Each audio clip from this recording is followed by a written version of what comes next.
A positive outlook through the night will power through to a bright day ahead. Boxed Home Battery Storage, sponsors of weather on GB News.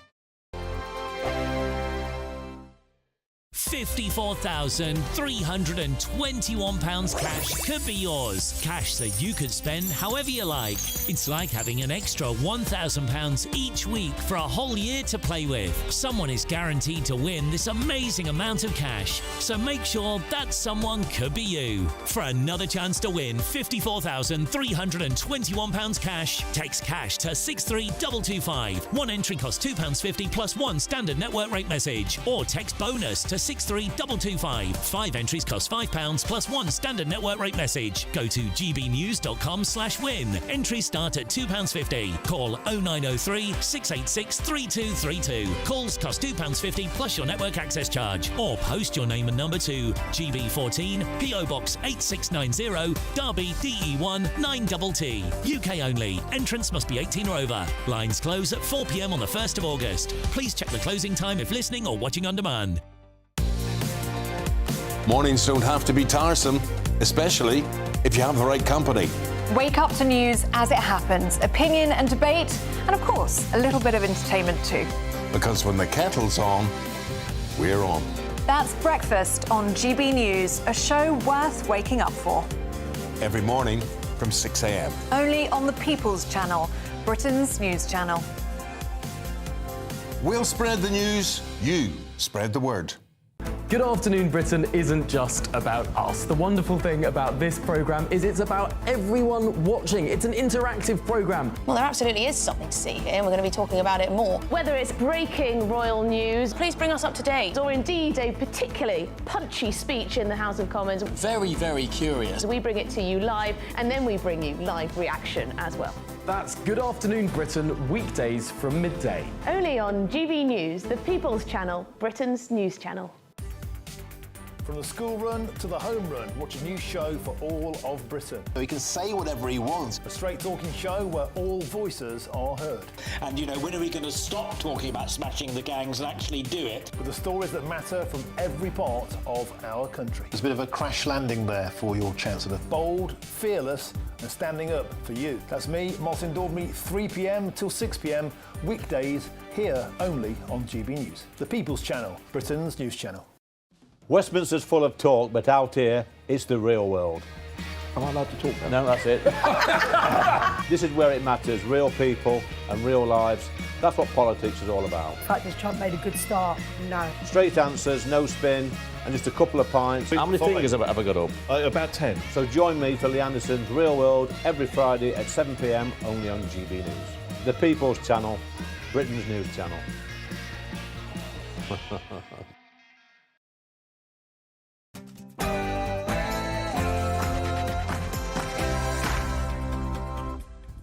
It's 9 p.m. I'm Patrick Christys. Tonight, New national inquiry to direct local investigations and hold institutions to account for past failures. we are finally getting a full national inquiry into Pakistani rape gangs. Secondly, Baroness Casey reports that she came across cases involving suspects who were asylum seekers. Oh, great. So illegal immigrants are being investigated for sexual abuse and... Lots of security on there too. Hello. Hello. Where are you from? What? Where are you from? Media. Oh, you guys? Okay. Call the reception. Call the reception. The government is going to put them in private rental accommodation. What could go wrong? Also... Not your money! Not your money! People want to legalise abortion right up to the moment of birth. Is that just murder? Plus... فضای غبارآلوده استدیو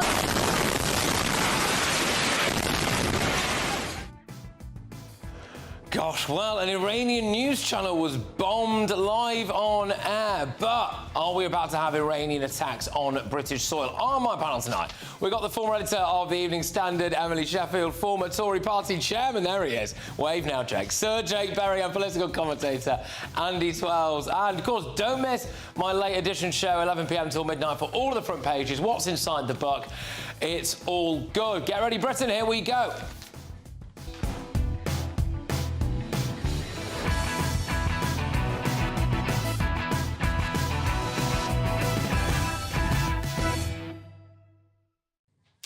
The government is going to use more private rental accommodation to house illegal migrants. Next.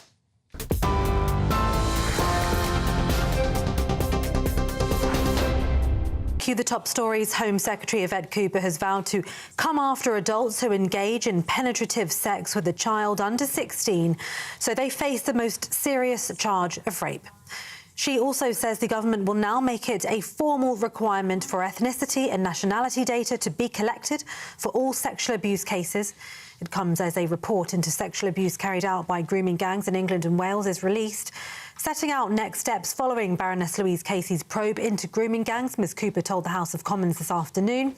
Baroness Casey's first recommendation is we must see children as children. And Sir Keir Starmer has urged British nationals in Israel to register their presence there as countries step up efforts to bring back stranded citizens. Britons already in the country now face difficulties getting home with the airspace closed due to the conflict with Iran. Israel's Iron Dome defence system was breached overnight as Iran launched renewed strikes with at least 8 people killed and nearly 300 injured. The Israeli Prime Minister says Israel has full aerial operational control over the Iranian capital Tehran following 4 days of strikes.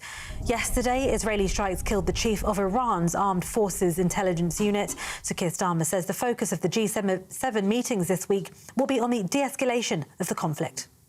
Shared concern about the risk of escalation, obviously, shared concern about the nuclear programme of Iran, but absolutely a focus on how we de-escalate this, and that'll be a central focus as we go into the talks today, get that de-escalation. And of course, all of us are giving advice to our citizens, for British nationals in Israel.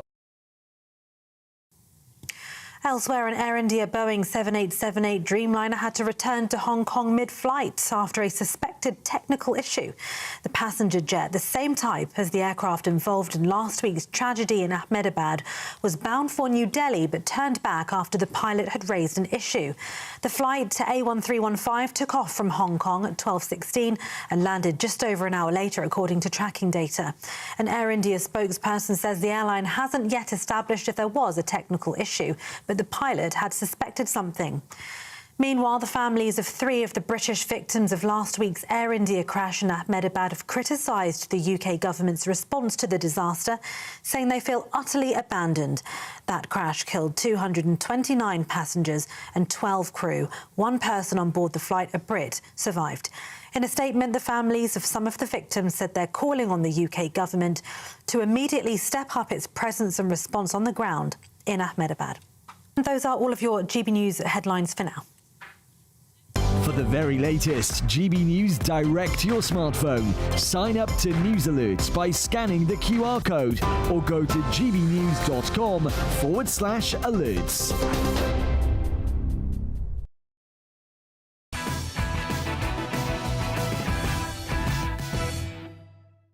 Good evening. Illegal immigrants are going to be moved into private rental accommodation, all paid for. They'll never have to work a day in their lives. Remember when Rachel Reeves said this? So I can confirm today that, led by the work of my right honourable friend, the Home Secretary, we will be ending the costly use of hotels to house asylum seekers in this Parliament. Funding that I have provided today, including from the Transformation Fund, will cut the asylum backlog, hear more appeal cases and return people who have no right to be here, saving the taxpayer £1 billion a year. We can reveal that what she actually means is that those illegal migrants are going to be moved into private rental accommodation. Serco, a private contractor working for the Home Office, was offering landlords 5-year guaranteed full rent deals to house asylum seekers. Prospective landlords were promised rent paid on time every month with no arrears, full repair and maintenance, free property management and utilities and council tax bills paid by Serco. But really, it's paid by you, isn't it? Because that's our tax money. If you're struggling to pay rent at the moment, if you're struggling to find a home, get on a boat, come across the channel, and they'll find you a nice 2 up, 2 down somewhere like, oh, I don't know, Windermere in the Lake District. Housing asylum seekers in private accommodation is cheaper than using hotels. Apparently it can cost as little as £14 a night compared to about 145 quid. But I think you have the right to not want your house next door to be bought by the Home Office, turned into flats and then pumped full of illegal migrants. I don't think you're racist if you don't really want your local town to suddenly become unrecognisable from the place you grew up in. Just ask the people of Ballymena.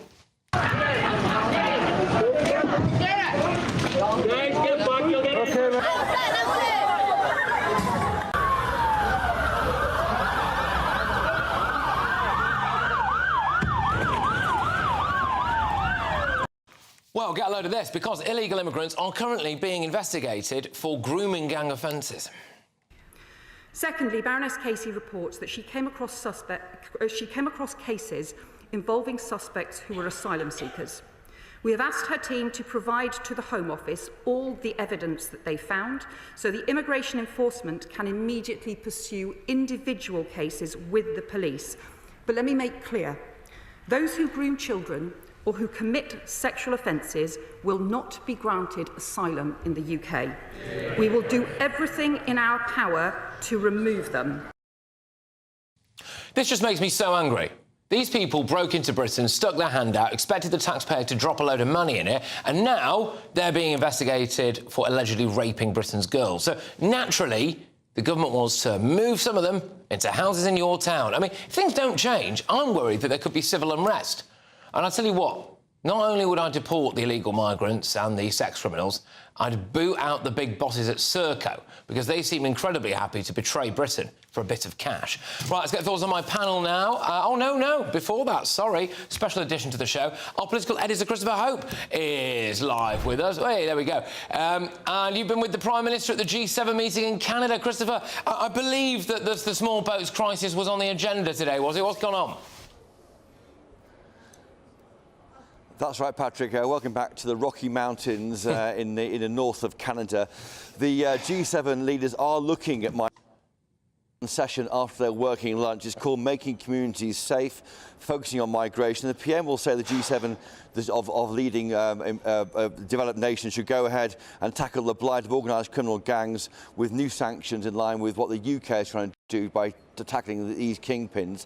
On the way over here, the Prime Minister, Sir Keir Starmer, did tell us how he's wanting to have talks with Germany, France, Italy and others about tackling a more of a kind of global attempt to tackle migration. He said we're seeing a much greater cooperation in northern France. I know that you're filming on the beaches in northern France would say otherwise, but the PM says to us they're seeing greater cooperation in northern France. It's an issue he'll raise again with President Macron. They met about 2 hours ago here at the G7, and we're yet to find out what was discussed, and we are expecting a meeting very shortly between our Prime Minister and Donald Trump. So yes, no question, we're at the G7, we're 1,000 miles away from where you are in London, but the issue of migration is raising its head here.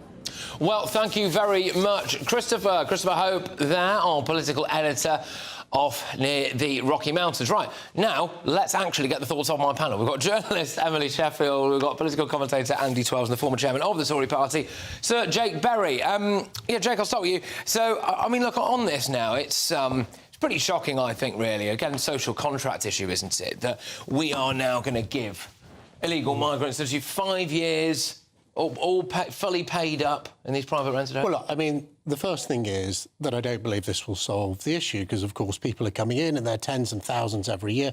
The reason we've ended up with all of these people in the hotels isn't that, we want them there, is that companies like Serco aren't able to expand fast enough to house people. They're not able to find enough landlords. There is no magic wand that the government can wave to create suddenly lots of houses for people to live in, when we already have a housing crisis in this country. And if you think, just in the last year, rents have gone up by 11%. Landlords are leaving the market. A record number of young people are trying to find a home. This will take what is already a system in crisis and make it much worse. It won't be worse, by the way, for these asylum seekers, that they get everything paid. It's hard-working, young families, people trying to get on in life, who will be pushed out of the housing market, so your local community can lose its rented homes for local people for asylum seekers. Yeah, I mean, there is something that really sticks in the craw, Emily, I think, about the idea of being outbid for a rental property by basically the Home Office so that they can house illegal migrants in it instead. No, I totally understand people are going to feel extremely strongly about this, but I do think Jake's right. The fact is, we need to hit the core problem, which is controlling our borders, which is stopping them, which is working harder with the French, which is using technology. I know how good this drone technology is. I do not understand why you're not using more drones to track them and stop them from even getting in the boat. So something's not going right there. Why aren't we using more drones patrolling our borders when they arrive and tracking them down and stopping them? And there's still a huge amount of illegal immigration that's actually happening by dint of people arriving here on sort of student visas and then staying illegally and clogging up our courts. So that it's the cause of the problem that's got to be tackled rather than us. Of course, no one wants housing taken up to house illegal people, but we have to tackle people coming here in the first place, and that's the root of it. Yeah, I mean, what do you think? I mean, should Labour really be looking to block this? I mean, we were told, weren't we? OK, we're going to shut the migrant hotels, but then what she didn't tell you is we're just going to move into your town.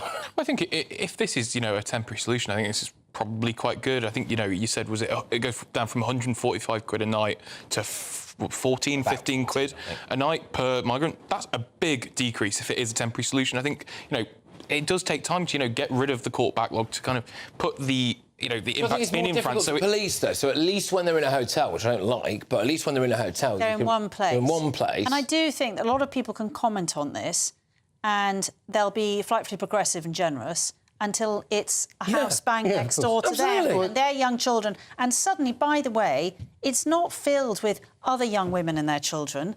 It's filled with 10 men who are sort of between the ages of 18 and 25, because that is the majority of people coming across on those boats. I know a Labour minister, very senior minister, said the day, the majority is women and children. No, it's not. Yeah. And by the way, no one in those boats cares about those women and children. They have actually been drowned by the people in the boats with them. So we all want to be generous. We all want to care about sort of other human beings on this planet and their circumstances. But people tend to be frightfully generous until it's the house bang next door to them. Hold on. I think you're right. We do all want to be generous. I would argue that we've been generous enough. No, I agree. We will never, I agree. ever deal with this issue. Because let's not forget, over 90% of people who come here illegally are just allowed to stay. Their asylum claim is effectively nodded through by the Home Office.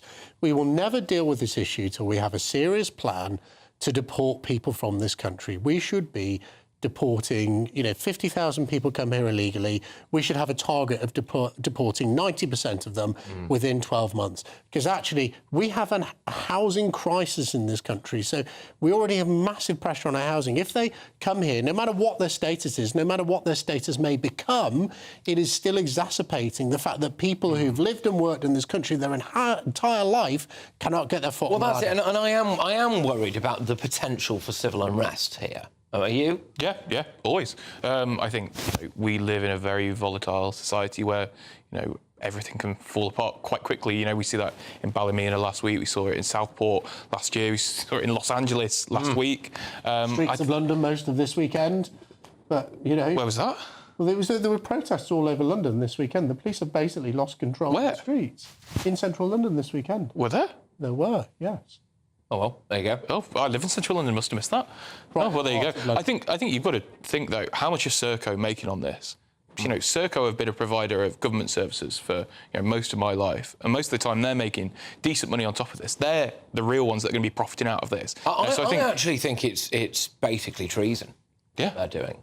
I don't know how they can look at themselves in the mirror and willfully help with the housing. They're doing a job, to be fair. They're doing a job and they're being hired by the government, the Conservative government, this government. You don't have to do that job, though, I know, but they've still, what do you want us to do? So they've got to be housed somewhere. So Serco are just doing... Serco do lots of jobs, and we can... Most of them quite poorly. And we can... Yes, well, we can have a debate about that. That's a different debate. But I don't think it's treason carrying out something the government itself has asked of them. Honestly, I think it's vile. I think that I don't know how they look at themselves. I mean, I think the other thing is they're not going to be doing that for a living. They're not going to be housed in Islington, are they? Let's be frank about this. This is about pushing people away from London, where they actually want to be, into working class communities in the north of England, where properties are cheaper and rents are lower. So you will have small towns in Cumbria, in Lancashire, in West Yorkshire, who have a real change in their community that they never voted for and they certainly don't want, because people will be being pushed out of London into working class communities. So like everything else that governments do, including this government, and to all fairness, the last government as well, it's the working class people in this country who end up with the burden of this asylum problem. That cannot be right. Those communities already have lots of challenges without their ability to rent a home at an affordable cost, access their local GP surgery, get dentist treatment, being further driven away from their ability. And also, by the way, I just want to add, and I'm a member of the media, but it is a point I try and make frequently to members of the media. We are still at the point where most of the media, big media, are based here in London. It's not their communities. It's not their house next door. And so it does get underreported. Absolutely. It does. Absolutely, it does. And that is a crying shame. It actually ties in a little bit as well, of course, with the grooming gang issue, which we're going to talk about a bit later on. And, that underreporting of it. I mean, the BBC, I'm digressing a bit slightly here, but the BBC today released an article about the key findings of Baroness Casey's report and didn't mention the words Asian or Pakistani once. That did get updated. It's just ridiculous. It had South. So it had. It did have. One of the key, probably the most key findings. It did have Asian in it. It did have Asian in it. Didn't have Pakistani in it in the original copy, but then it did get updated. Yeah, which is mad that they never did. Why wouldn't you put that in there immediately? But anyway, right. A Serco spokesperson says we have provided housing and support for asylum seekers on behalf of the Home Office since 2012. We are committed to ensuring those housed are safe while they await news on their immigration status. Our teams work closely with local community representatives to discuss any concerns they might have regarding asylum accommodation in their area. Right, OK, well, that's cleared everything up, hasn't it? We are counting down to your best summer so far with 54,321 quid in tax-free cash. Here's how you can be in it to win it.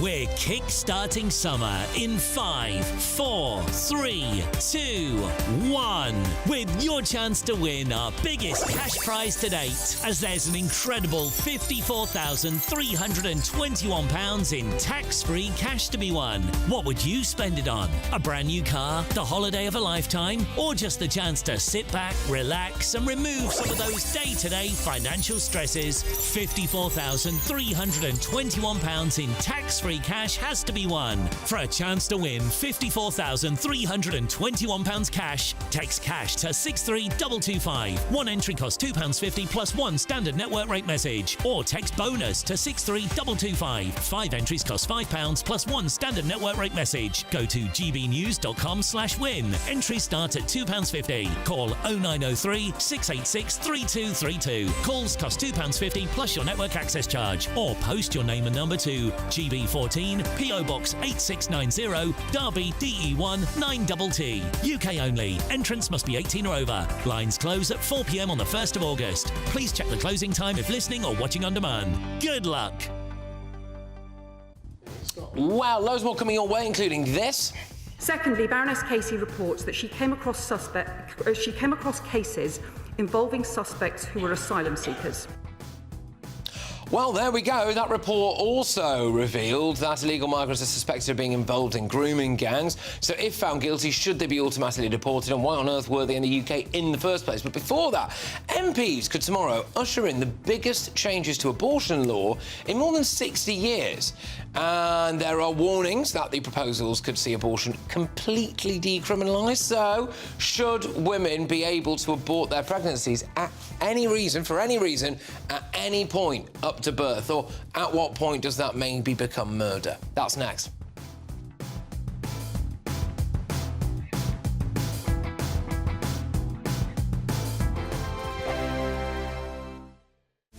This is Britain's Newsroom, where your voice matters. It's just astonishing. With expert analysis and honest opinion, we don't just keep you informed. We bring you unique perspectives you won't see anywhere else. Can't argue with any of that. When the news happens, it happens here. On Britain's Newsroom, weekdays from 9:30 a.m. Only on GB News. Mornings don't have to be tiresome, especially if you have the right company. Wake up to news as it happens, opinion and debate, and of course, a little bit of entertainment too. Because when the kettle's on, we're on. That's Breakfast on GB News, a show worth waking up for. Every morning from 6 a.m. Only on the People's Channel, Britain's news channel. We'll spread the news, you Spread the word. You want to know what's really going on in the corridors of power? Labour don't know what to do with you half the time, and that makes you quite lethal in the chamber. Get behind the headlines with Chopper's Political Podcast. Join me, Christopher Hope, as I sit down with the great and the good of British politics. We'll see where this ruling takes us. These are the stories shaping our nation. Chopper's Political Podcast, available now on all platforms. Listen in and stay ahead.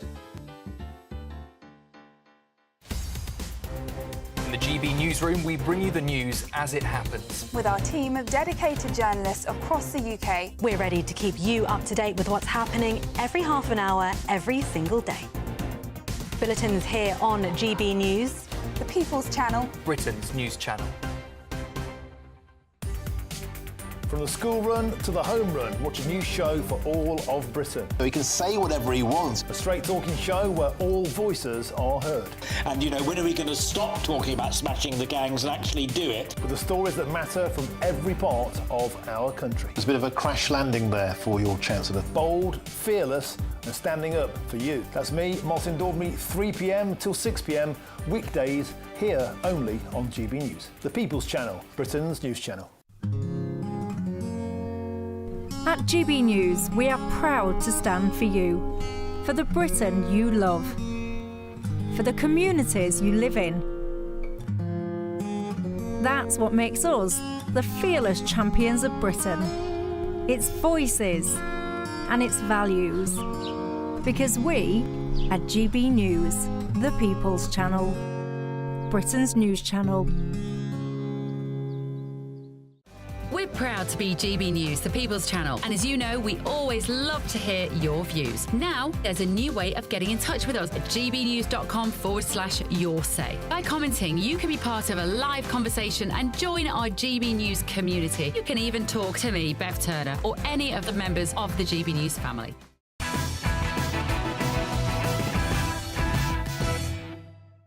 Welcome back to Patrick Christys tonight. So coming up, should vile grooming gang perpetrators be automatically deported? But first, should full-term abortion really be made legal? It's time now for Head to Head.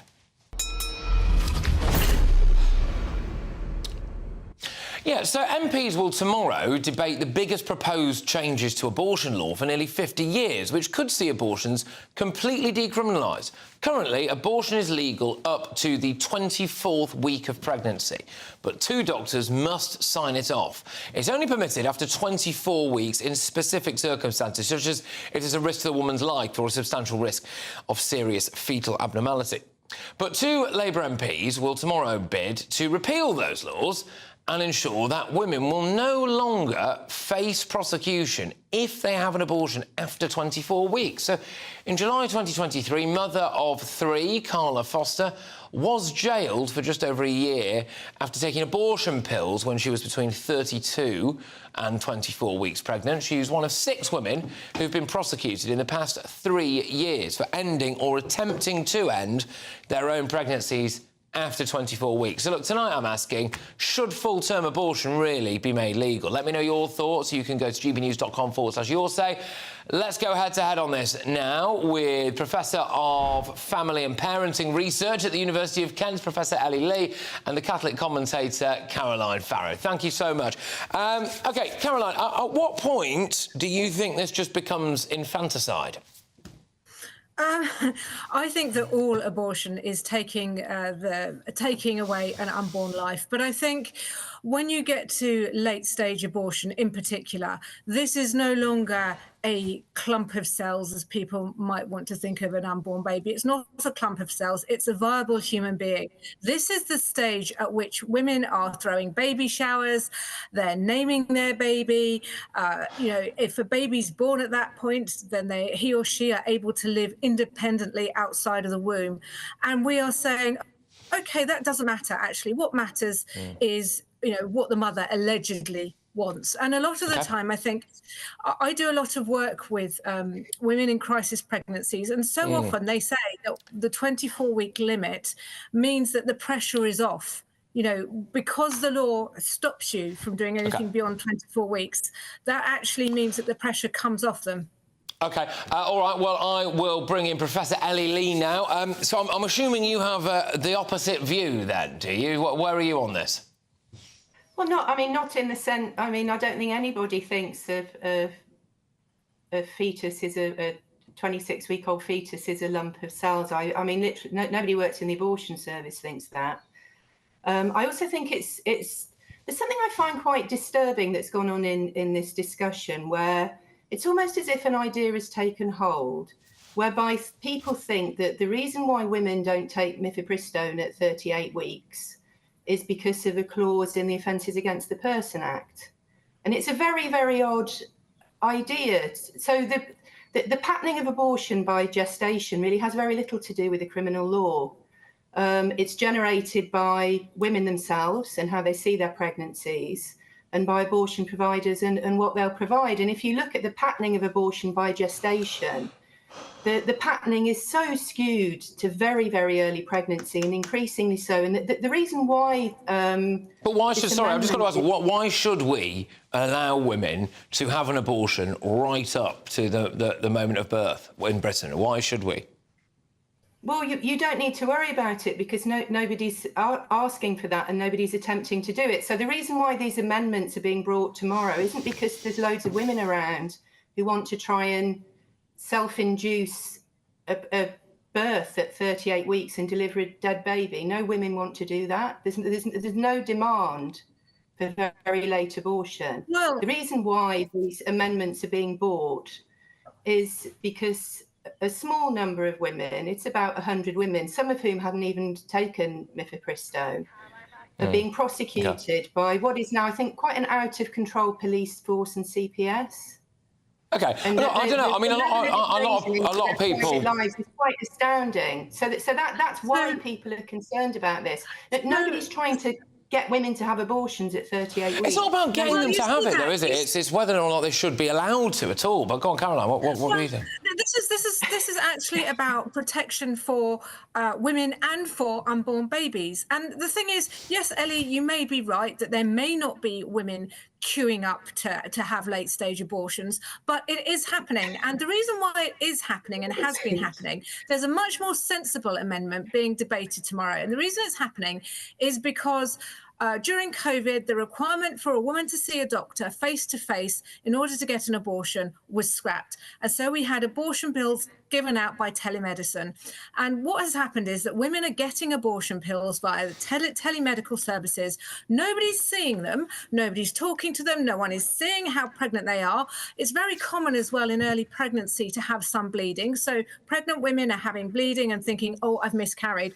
There's no requirement to physically see a doctor.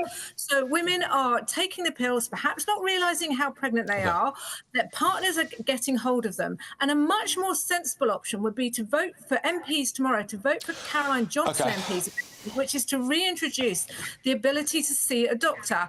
There are, I'll bring Ellie back in. I just want to bring Ellie back in. Ellie, do you have any problem at all with the idea that a woman aborts the child with 1 week to go in pregnancy? Does that bother you?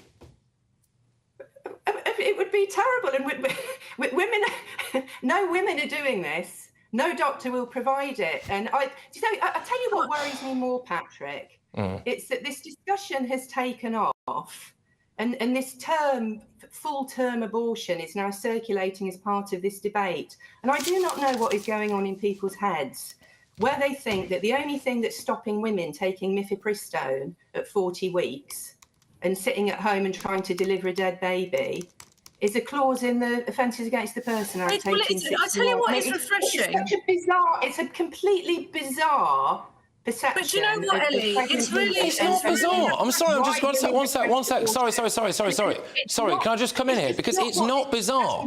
Because why on earth would we make abortion laws laxer? Medicine is increasing and improving at an incredible rate now. Babies can survive younger and younger and younger. It just feels like we're going in the opposite direction than maybe we should be going. So look, the law that we don't need... Go on, sorry, I'll get Caroline quickly and then we'll get Ellie. Okay, I mean, it's refreshing to hear Ellie's actually admitting that this is a full-term baby. But we know that just because we don't legalise irresponsible behaviour or dangerous behaviour just because a few people may do it. We don't. You know, at 38 weeks, you're admitting it is a dead baby. You are admitting that there is a baby, there is a human being involved. There's a human being that could live outside the womb, that can hear its mother's voice, that has, you know, senses, taste. People are horrified by this, and there is no need for this legislation to come on the books. None. You know, if you're saying that women aren't doing this, then why do we need to introduce this legislation? And it is actually the pro-abortion activists that are opening up. You know, we talk about abortion culture wars. It is the pro-abortionists that have opened up this massive culture war, and now they're saying, oh, well, it's the terrible pro-lifers. Bring Ellie back in quickly, yep. So look, I've got to say, I don't think Caroline really properly understands how medical abortion works and how the abortion service works. So that's one thing. Of course I know how abortion works. Just hold on a second. I was quiet while you were speaking, with due respect. Well, I don't say that I don't know what's true when I do. I know how abortion works. I know how early stage abortion works. I know how late term abortion works. It works either by stopping the heartbeat of the baby and making the woman deliver a dead baby. Right, OK, I'll give Ellie the final word on this. Let's go on, Ellie. Anyway, I don't think Caroline does understand how the abortion works, but I also don't think that you need to have criminal laws against absolutely everything. You know, you haven't got a criminal law against people hitting themselves with frying pans in the face because people aren't going to do it. So the reason why this debate's happening tomorrow is because of what has happened to a small number of very vulnerable women in the face of completely unnecessary and unreasonable police investigations. And that's what. I just really don't think it's unreasonable. If she'd had that baby, sorry, Caroline. If she'd had that baby and then killed it, right, then she'd go to prison for infanticide. Who are you talking about, Patrick? The lady I mentioned in the pandemic case. You're talking about the one case in the pandemic. Carla Foster. You're talking about Carla Foster, yeah. So that is a terrible, terrible case, and she clearly and made this very clear in the court. And the baby died. I think she should have gone to prison for that. Okay, so do we not investigate when there's dead babies? Sorry, a dead baby and we go, oh, this woman might be vulnerable. All right, we're going to have to go. We're out of time. We're out of time, I'm afraid. Look, thank you very much. All right, thanks for having me on. Thank you very much, both of you. All the best. OK, right. So, what do you make of that then, anyway? We've got a bit of this coming your way soon. فضای غبارآلوده استدیو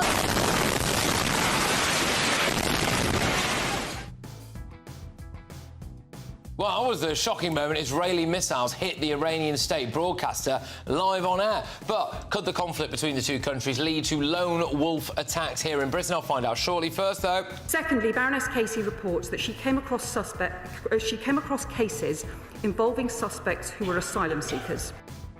Yeah, that's right. So apparently illegal migrants are suspected of being involved in grooming gangs. So if found guilty, should they be automatically deported? I mean, why on earth are they here in the first place? That's next.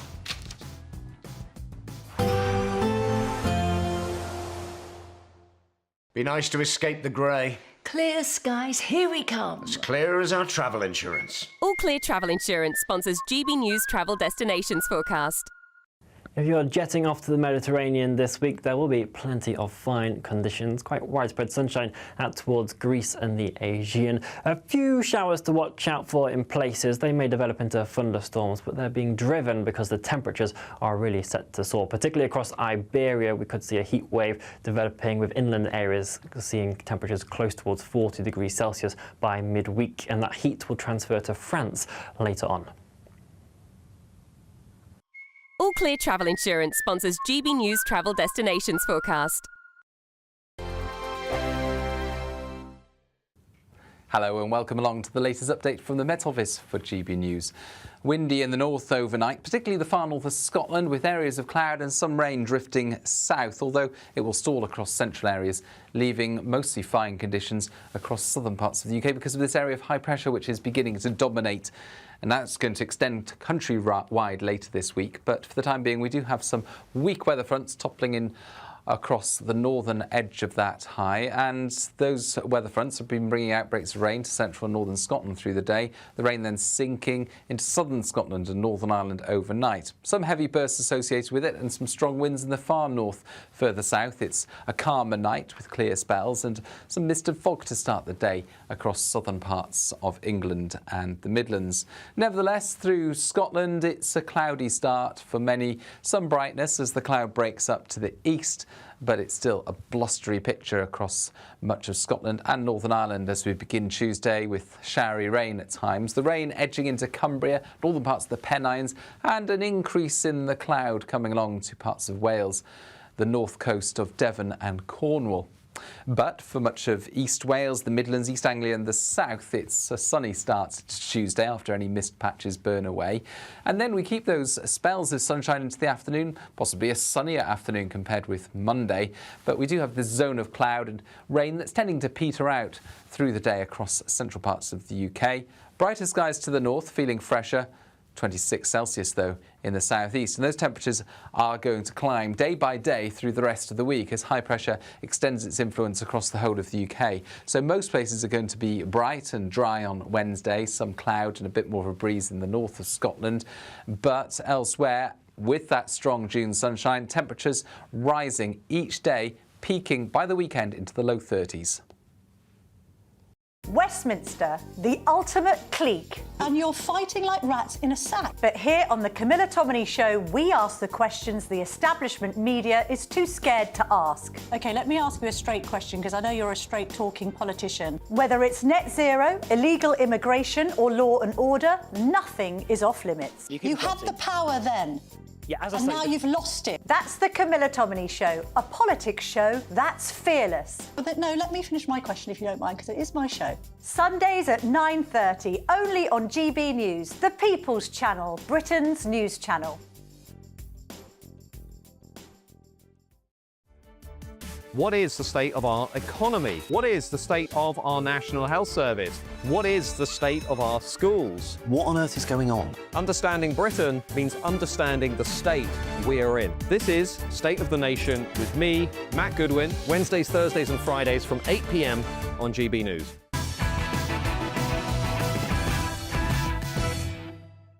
Welcome back to Patrick Christys Tonight. We're only on GB News. So coming up, should we be preparing for pro-Iranian lone wolf terror attacks in the UK? But first, the Home Secretary Yvette Cooper today revealed that there are ongoing grooming gang investigations involving asylum seekers.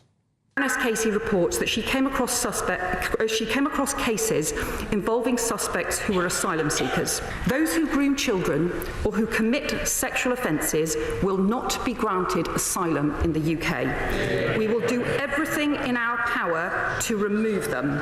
I do not believe the law is strong enough that we have inherited, so we are bringing forward a change to the law so that anyone convicted of sexual offences is excluded from the asylum system and denied refugee status. Yeah, I'm amazed that isn't already a thing, to be honest with you. But ministers have previously struggled to successfully deport grooming gang members. Rochdale grooming gang ringleader Quarry Ralph is still living freely in the same town where he committed his crimes nearly a decade after being ordered to leave. I'm joined now by former Tory MP for Rother Valley, Alex Stafford. Alex, thank you very much. Tremendous to have you on the show. Well, I mean, this will really enrage people that we've got asylum seekers who are believed to be involved in grooming gang offences. Well, this is absolutely disastrous. I think this is what we all knew anyway. I've represented a seat in Rotherham. This is what we knew. These are some of the people causing the crimes. But what really concerned me was what the Home Secretary said today, was saying we'll do everything in our powers to deport these people. I don't want to do anything in our powers. I want them deported. I want a clear statement saying they will be deported. You are the government. You're the Home Secretary. These people shouldn't be here in the first place. We don't know who they are coming over and committing these crimes. They need to go straight away. Yeah, and again, it's the kind of thing I think, regrettably, could lead to some kind of civil unrest, really, if these cases continue to happen. So I was amazed that apparently then, listening to what Yvette Cooper was saying there, apparently then, if you commit a sexual offence towards a child, currently, in British law, we could still give you asylum. Yeah, and that's absolutely bonkers. Asylum is not just a natural right which you give to everyone. The bad people just shouldn't be in this country. They should be deported. Frankly, anyone, in my view, who commits an offence against children shouldn't be walking the streets anyway, let alone the town that they committed those offences. And I don't see why we're not straining every sinew to deport these people, put pressure on their home countries to get them out of our country. Was your government, the Conservatives, not guilty of not really doing enough here? Because, I mean, they could have got rid of them, couldn't they? Well, clearly, we need to do a lot more. I mean, 500 people were arrested, but we need to increase the deportations. There's no question about that. What worries me now is the huge increase now of illegal migrants coming over the shores in the last few days. Thousands coming over. We don't know who these people are and what they're going to do. And if they do commit crimes, I want to guarantee that they will be deported straight away, not even considered for refugee or asylum status. I suppose there's been a sense of cover-up for a little while. I mean, I know that they don't particularly like to reveal the ethnicity stats on crime and things like that.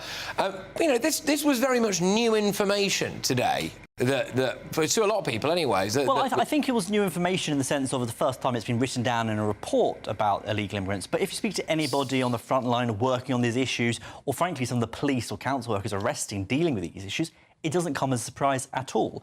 What does come out as a surprise more than anything else is the fact we're still taking such a long time to try and deport these people and talk about the issues. They should have been gone a long time ago. What do we practically do? So in the case of Kwame Ralph, I believe, or I think this is nuts, by the way, but one of the reasons he's still here is because he just basically shredded his Pakistani passport. So he's a dual national, so now technically he's British. So, I mean, what do we do with these people? Well, the UK government needs to put a lot of pressure on the Pakistani government to take these people back. They're not British, he's a Pakistani national, he's committed a crime, he should go back to Pakistan, not in the UK.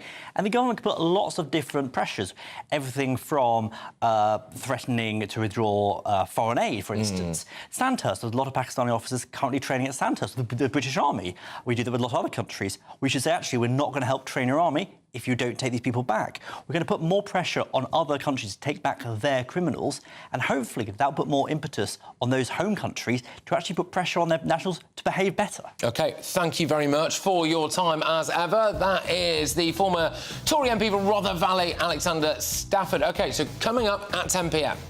New national inquiry to direct local investigations and hold institutions to account for past failures. It's probably the biggest U-turn yet, actually. There's been a lot of them. The government's finally admitted what we all knew to be true. The over-representation of Pakistani men in these vile rape gangs and the urgent need for a national inquiry into this scandal. But is it too little too late? Weren't we jumping on a far-right bandwagon? I'll give you my take at 10 p.m. I'll also be joined by two brave survivors, and they have waived their right to anonymity to speak to us tonight, so I'm really looking forward to hearing from them. But before that... فضای غبارآلوده استدیو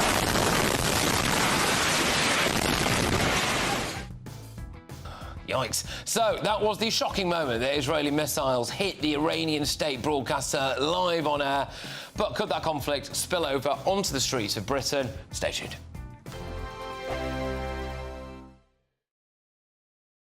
Westminster's full of talk, but out here, it's the real world. Am I allowed to talk now? No, that's it. This is where it matters. Real people and real lives. That's what politics is all about. In fact, has Trump made a good start? No. Straight answers, no spin, and just a couple of pints. How many fingers have I got up? About 10. So join me for Lee Anderson's Real World every Friday at 7 p.m. only on GB News. The People's Channel, Britain's news channel. This is Britain's Newsroom, where your voice matters. It's just astonishing. With expert analysis and honest opinion, we don't just keep you informed. We bring you unique perspectives you won't see anywhere else. Can't argue with any of that. When the news happens, it happens here. On Britain's Newsroom, weekdays from 9:30 a.m. Only on GB News. Hi, I'm Michelle Dewberry, and my show is your opportunity to cut through all the noise and dive in headfirst to some robust debates. Ideas clash. Situation, isn't it? No, because the failure is you're deliberately avoiding my point. Nothing's held back, And if you think this is the end of it, wait for more. and we do not shy away from the difficult stuff. Sometimes I want to shake people and say, if only you understood. So join me on Dubes & Co. weeknights at 6 p.m. only on GB News, Britain's news channel. Join me, Nana Akwe, for an informative, interactive news programme with a difference. It's fun. No, he didn't say that, though. I'm so surprised. I think there's an element of truth to that. Join me from 3 p.m. every weekend, only on GB News, Britain's news channel. From the school run to the home run, watch a new show for all of Britain. He can say whatever he wants. A straight-talking show where all voices are heard. And, you know, when are we going to stop talking about smashing the gangs and actually do it? With the stories that matter from every part of our country. There's a bit of a crash landing there for your Chancellor. Bold, fearless and standing up for you. That's me, Martin Daubney, 3 p.m. till 6 p.m, weekdays, here only on GB News. The People's Channel, Britain's news channel. Good Afternoon Britain isn't just about us. The wonderful thing about this programme is it's about everyone watching. It's an interactive programme. Well, there absolutely is something to see here, and we're going to be talking about it more. Whether it's breaking royal news, please bring us up to date, or indeed a particularly punchy speech in the House of Commons. Very, very curious. We bring it to you live, and then we bring you live reaction as well. That's Good Afternoon Britain, weekdays from midday. Only on GB News, the People's Channel, Britain's news channel. In the GB Newsroom, we bring you the news as it happens. With our team of dedicated journalists across the UK, we're ready to keep you up to date with what's happening every half an hour, every single day. Bulletins here on GB News, the People's Channel, Britain's news channel.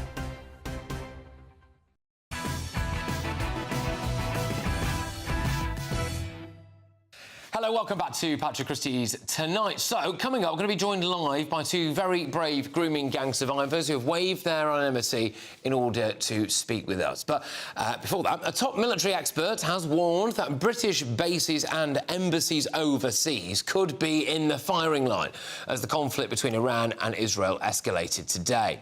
This was the moment the Israeli missiles struck Iran's state broadcaster. فضای غبارآلوده استدیو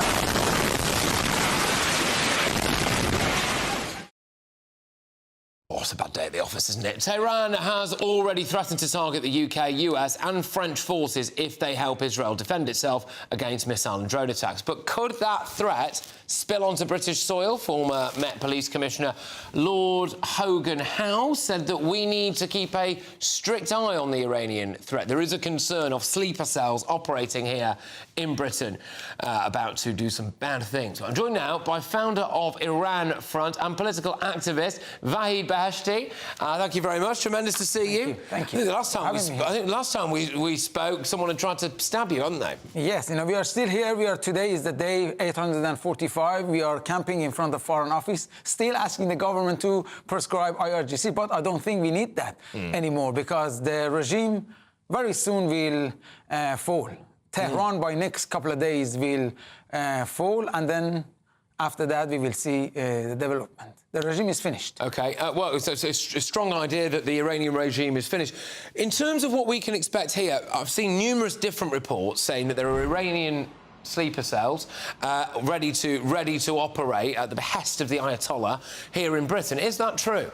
We have been warning for past 18 years about this threat that the IRGC and the Iranian regime invested a lot in here in Europe, especially in UK, to brainwash our youth, radicalize them and turn them into our values, enemy of our values. So there is a great chance that they activate their cells. Of course, we have to be on high alert because the regime is very desperate at the moment. Patrick, don't forget that. The regime is very desperate. They are on the brink of collapse, falling in the state of desperation, and by attempting to buy time by any means. So these activities, terrorist activities, could be one of the ways. We're just looking at the Tel Aviv skyline there, if you're watching us on TV or online, wondering whether or not that's going to be bombarded by Iran again later today. We'll keep you up to date if indeed it does. But how do those sleeper cells operate? So are they meeting at certain mosques in the country? Are they,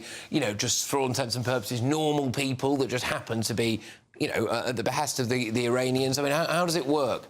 To be honest, this is their activities for past 35 years. They worked on this in Europe because this goes back to their ideology, as I explained many times. Their ideology, this regime is not driven by politics, but by an ideology, crazy ideology. They believe they have a divine mission from the God, from the sky, that they have to destroy Western civilization and turn it to Islamic State. So in order to do that, they're brainwashing our youth and our children, and you don't know where these sleeping cells, come out and what they are capable to do. If you remember, in front of the Foreign Office, after the speech of Ali Khamenei, which he says we gave fatwa against UK, France, Israel, and America. 4 or 5 hours later, they came and split red paint on the wall of Foreign Office. So we have to be on high alert, and I think our leaders should wake up, because today I see the statement about the de-escalation. The only way to de-escalate the conflict in the region and in our soil is to put an end to this brutal, evil regime. Kill the Ayatollah. Kill the Ayatollah, every one of them, and that's the joint task. It can't be only done by military action. It is a joint task between Iranian people and international community, which is happening now. Iranian people are celebrating. Just look at them. They're leaving their cities, Tehran, and their jobs, but they are celebrating. They're holding the picture of Benjamin Netanyahu, and they're dancing for him because they've been asking for this. I was the representative. I talked a year and a half ago in Knesset, addressed the Israeli ministers, and I asked for that on behalf of Iranians. Yeah, there's an Iranian guy who's probably watching now, actually, who lives near me, and we get chatting sometimes when we're just out and about. And he said to me, so he came over decades ago, and he was like, why have you let these people in? He says, in Britain, you've let the people in that I was trying to get away from. Is there a sense that we've been a bit too lax here? We've been too soft for too long. This is my statement always. And so we are too naive when it comes to let people in. I have said that many times. We need to shut down our borders at least for 8 years to 10 years, and then clean this country from inside. The Iranian people are aware, and they're getting rid of Ayatollahs now. But the problem is here. That radical extreme, which we experienced 46 years ago, and they took over our country and destroyed our country, is here now. OK, right, well, you obviously are pushing some quite radical action there that I think will go down quite well with a lot of our viewers and listeners. Thank you. It's good to still see you. I was worried about you last time. Anyway, coming up at 10 p.m. New national inquiry to direct local investigations and hold institutions to account for past failures. What a whopping great big U-turn that is. The government's finally come to its senses and admitted that we need to have an urgent national inquiry into the Pakistani rape scandal. I'm going to give you my take at 10 p.m, and I'm also going to be joined by two very brave grooming gang survivors who've waived their right to anonymity in order to speak to us this evening. So it's a massive hour coming your way. We'll also have a first look at tomorrow's newspaper front pages. So don't go anywhere.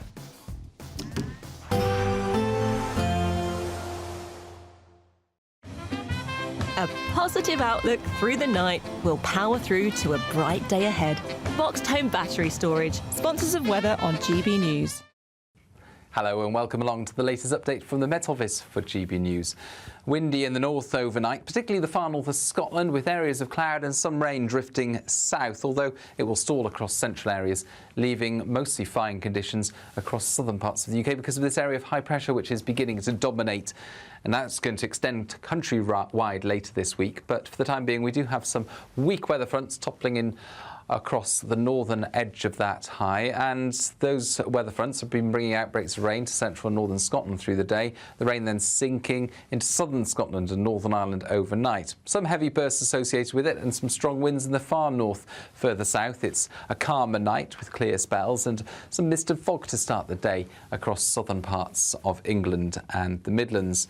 Nevertheless, through Scotland, it's a cloudy start for many. Some brightness as the cloud breaks up to the east, but it's still a blustery picture across much of Scotland and Northern Ireland as we begin Tuesday with showery rain at times. The rain edging into Cumbria, northern parts of the Pennines, and an increase in the cloud coming along to parts of Wales, the north coast of Devon and Cornwall. But for much of East Wales, the Midlands, East Anglia and the south, it's a sunny start to Tuesday after any mist patches burn away. And then we keep those spells of sunshine into the afternoon, possibly a sunnier afternoon compared with Monday. But we do have this zone of cloud and rain that's tending to peter out through the day across central parts of the UK. Brighter skies to the north, feeling fresher. 26 Celsius, though, in the southeast. And those temperatures are going to climb day by day through the rest of the week as high pressure extends its influence across the whole of the UK. So most places are going to be bright and dry on Wednesday, some cloud and a bit more of a breeze in the north of Scotland. But elsewhere, with that strong June sunshine, temperatures rising each day, peaking by the weekend into the low 30s. A positive outlook through the night will power through to a bright day ahead. Boxed Home Battery Storage, sponsors of weather on GB News. Imagine having an extra £1,000 to spend each week for an entire year. £54,321 in tax-free cash could be yours. Cash to spend however you like. £54,321 in cash could be landing in your bank account this year. For another chance to win £54,321 cash, text cash to 63225. One entry costs £2.50 plus one standard network rate message. Or text bonus to 63225. 5 entries cost £5 plus one standard network rate message. Go to gbnews.com/win. Entries start at £2.50. Call 0903 686 3232. Calls cost £2.50 plus your network access charge. Or post your name and number to GB14 PO Box 8690 Derby DE1 9TT. UK only. Entrance must be 18 or over. Lines close at 4 p.m. on the 1st of August. Please check the closing time if listening or watching on demand. Hi, I'm Michelle Dewberry and my show is your opportunity to cut through all the noise and dive in headfirst to some robust debates. Ideas clash. Situation, isn't it? Because the failure is... You're deliberately avoiding my point. Nothing's held back. And if you think this is the end of it, wait for more. And we do not shy away from the difficult stuff. Sometimes I want to shake people and say, if only you understood. So join me on Jubes and Co weeknights at 6 p.m. only on GB News, Britain's news channel. This is Britain's Newsroom, where your voice matters. It's just astonishing. With expert analysis and honest opinion, we don't just keep you informed. We bring you unique perspectives you won't see anywhere else. Can't argue with any of that. When the news happens, it happens here. On Britain's Newsroom, weekdays from 9:30 a.m. Only on GB News. Westminster's full of talk, but out here, it's the real world. Am I allowed to talk now? No, that's it. This is where it matters, real people and real lives. That's what politics is all about. The fact is Trump made a good start. No. Straight answers, no spin, and just a couple of pints. How many fingers have I got up? About 10. So join me for Lee Anderson's Real World every Friday at 7 p.m. only on GB News. The People's Channel, Britain's news channel. We're proud to be GB News, the People's Channel. And as you know, we always love to hear your views. Now, there's a new way of getting in touch with us at gbnews.com/yoursay. By commenting, you can be part of a live conversation and join our GB News community. You can even talk to me, Bev Turner, or any of the members of the GB News family. No matter the state it's in, this is our nation. Join me, Jacob Rees-Mogg, for a genuine, honest discussion on where we have been, where we are going, and where we are with the people who set the direction. That's State of the Nation every Monday and Tuesday at 8 o'clock. Only on GB News, the People's Channel.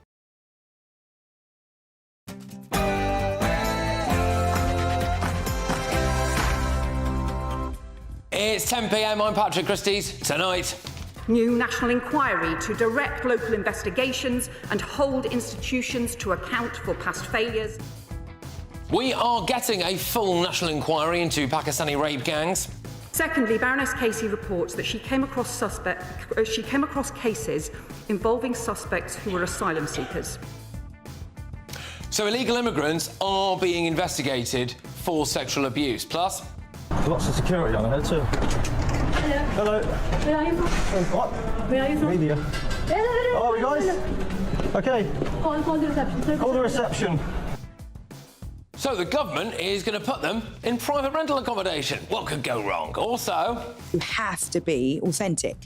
Just be authentic. Did you see my baby mama dance? I mean, stop it. First of all, can I just tell you, the timing of that. Great. Meghan Markle breaks her silence over that dancing clip she posted last month. Plus, فضای غبارآلوده استودیو.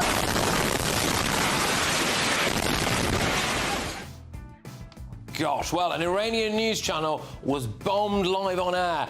But are we about to have Iranian attacks on British soil? So on my panel tonight, we have got the former editor of the Evening Standard, Emily Sheffield, former Tory party chairman, Sir Jay Berry, and political commentator Andy Twells. And please do not miss my late edition show, 11 p.m. to midnight, for all your front pages, what's inside the book, a couple of local stories as well. What's not to love? It's the best paper show on the box. Get ready, Britain, here we go.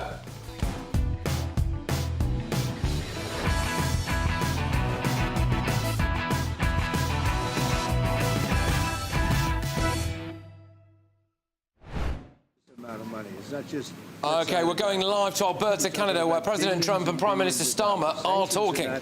That easy. It's not just a one-way street. And just quickly, do you think that Israel can... The submarine agreement, is that still proceeding? You've initiated a sort of review of that. Yep, we're proceeding with that. It's a really important deal to both of us. I think the President is doing a review. We did a review when we came into government, so that makes good sense to me. But it's a really important... We're very long-time partners and allies and friends, and we've become friends in a short period of time. He's slightly more liberal than I am, to put it mildly. Well, we stand slightly on the left, but for some reason we get along. We make it work. Mr. President, could you just say one thing on Russia? Quite a few British folks worried Can you reassure me that you're not I just, you know what I say? I don't, saving lives. I only care about saving lives. We have nothing to do with it except that Biden stupidly let us get into that mess and gave him $350 billion. $350 billion. And yet, despite that, you saw how we did in the Middle East. We took in $5.1 trillion. We have $15 trillion almost, looking around that number, going to be invested in the U.S. So the money is not the thing in this case. It's 5,000 young people are being killed every week in Russia, Ukraine. And if I can stop that, I'll be very happy. They're Ukrainian and they're Russian. So you could say, what am I doing? But I'd like to see if I could stop. Mr. President, would you consider going to... Israel can fully eliminate the threat that Iran poses, this nuclear threat that they pose, without the United States military help? Who said that? No, I'm asking if you believe they can. Well, it doesn't, it's irrelevant. Something's going to happen. Mr. President, would you consider traveling to the Mideast as part of any talks if it would help broker a deal? Yeah, but I think we're doing pretty well. We're talking. You don't think we have a thing called the telephone, so we're talking. But it's always better to talk in person. Mr. President, do you want to see regime change in Iran? I want to see no nuclear weapon in Iran, and we're well on our way to making sure that happens. And we've had a discussion about that this morning. There's a in the G7 absolute clarity in relation to the nuclear program. We do not want to see it. Mr. President, millions of people are so anxious about... What? The UK is very well protected. You know why? Because I like them. That's why. That's their ultimate protection. Thank you very much. The Prime Minister's done a great job. I want to just tell that to the people of the United Kingdom. He's done a very, very good job. You know, he's done what other people, they've been talking about this deal for 6 years, right? 6 years. And he's done what they haven't been able to do. So he's done really a very good job. One more Canada, now that you're here, do you still think it should be criticizing you, saying that you were complicit in the war? I don't know what Tucker Carlson is saying. Let him go get a television network and say it so that people listen. And quickly, have you spoken to Zelensky before your bilateral? Yeah, a lot of them. Japan? A lot of them. Could happen. How'd it go with the Japanese, sir? Well. OK, so that was mostly President Trump, with Sir Keir Starmer managing to sneak a little word in every now and again there in Alberta, Canada, at that G7 summit. So there we go. I'm just going to whiz on now and do the show as was originally planned, because there's some huge news today. We are finally going to get a national review into Pakistani rape gangs. A new report by Baroness Casey revealed an over-representation of Pakistanis and Asian men. People in positions of power didn't want to do anything about it because they were worried about being called racist. I think it makes me sick that some people in government are now saying they're happy to have this inquiry. We all know what Sir Keir Starmer really thinks. And when politicians, and I mean politicians, who sat in government for many years, are casual about honesty, decency, truth and the rule of law, calling for inquiries because they want to jump on a bandwagon of the far right. Well, then today, he says this. I asked Louise Casey to look again, do an audit, to see if there's anything that had been missed. She's carried out that audit, she's presented that to me, I've read it in full, and on the basis of what she's found, she says there should be a national inquiry. I've looked at her report, I've considered that material, I think she's right, and that's why there'll be a national inquiry. He's just such a lawyer, isn't he? Stevie Wonder could see that Pakistani men were raping and abusing working-class white girls on an industrial scale, but Sir Keir Starmer needs to hide behind a report. Go look at this MP. The reason we did a local-based review was because the then Home Secretary Amber Rudd and the then local government Minister Rishi Sunak refused to provide a statutory inquiry into Telford. And that's why we worked together with the Police and Crime Commissioner, who happens to be a Conservative, and people from across the political spectrum to take this out of the party political field and try and find answers in our small part of the world. Right, turns out that was all rubbish, because if you look at this letter, when he worked for the Telford Council, he specifically asked not to have an inquiry, right? So it's just ridiculous. Where do these people get off now, you know? Shall we spare a thought for former darling of the BBC, Emily Maitlis? Do you not think, Emily, there's an issue with Pakistani Muslims raping working-class white underage girls? Do you not think there's an issue there? I think there is an appalling issue with grooming when it hits any community and any age. We only ever hear you talk about Pakistani perpetrators. Are you telling me there's no issue? I'm telling you that you are focusing on Pakistani grooming gangs because probably you're racist and you don't believe that there are white perpetrators of the same crime. Can you deny that? Yeah, I mean, that aged really badly, didn't it? It's no wonder the media ignored it. I mean, look at this from the BBC today. They published a report about the key findings of the Casey report, and they ignored one of the key findings. They only added the word Pakistani once they got caught out. It's mad, isn't it? Police had been deliberately not recording the ethnicity of rape gang members. They just tried to hide it from us. And now Yvette Cooper has revealed that illegal immigrants might be at it. Secondly, Baroness Casey reports that she came across cases involving suspects who were asylum seekers.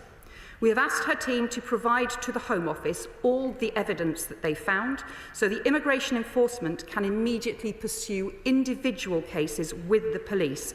But let me make clear, those who groom children or who commit sexual offences will not be granted asylum in the UK. We will do everything in our power to remove them. It's going to be devastating for Labour. I think Labour are probably absolutely up to their necks in it. The abuse seems to have basically all happened in Labour-run areas. The very community that Labour courted, the Pakistanis, are overrepresented. Some of the very people Labour told us were enriching our lives are actually aggressive, prolific paedophiles.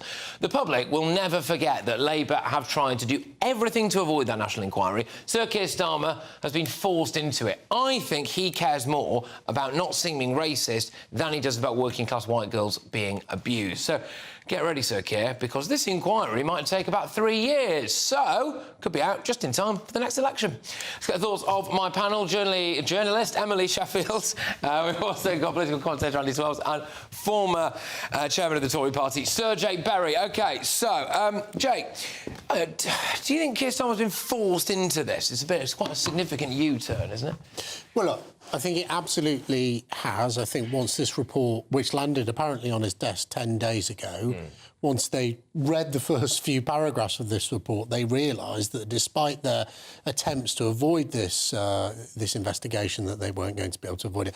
But what makes me really angry about it is, first of all, they got the report 10 days ago. They could have chosen any day of the week to have this announcement, publication of the report. That is in the government's gift. The Prime Minister scuttled off to the G7 to hide in Canada so he didn't have to face up to this in this House of Commons. Really unusual for a report this important not to be fronted by the Prime Minister. And the reason I think he did that... No, he also waited till Iran and Israelis started shooting and the reason each I other, think so he that did led that... it, and then they tried to slip it in. And it's true, it didn't dominate the news this weekend, and it would have done. It would have seriously dominated the news. The Number 10 press office, quite frankly, I'd like to drag them out. They were the ones that were putting out that line that, sorry to break in, but the Alexis... you normally do. The Alexis J report... That was... I was on the BBC quite a lot of the time writing about it. The Number 10 press office were coming out with using the excuse that the Alexis J report had fully covered this and had not called for an inquiry, and why the government hadn't accepted the recommendations. Well, they did accept the recommendations. A lot of them were implemented. The Tories, in fact, spent years locking up many of these perpetrators, and all Number 10 did was try and throw it back in everyone's face, including reporters like myself and every single person who was calling for inquiry, including victims, and say that Alexis J had covered it. No, she hadn't. The huge report she did covered child abuse across the whole country in every single spectrum. It had not covered in any great detail, and they continually... I remember sitting in the BBC studio and even the host, plumbing this Number 10 line at me and having to literally get into a fight with the host on the BBC to say, no, you are parroting the Number 10 line right now. I've read all those reports. I've read every single police report, unlike a lot of people who talk about it.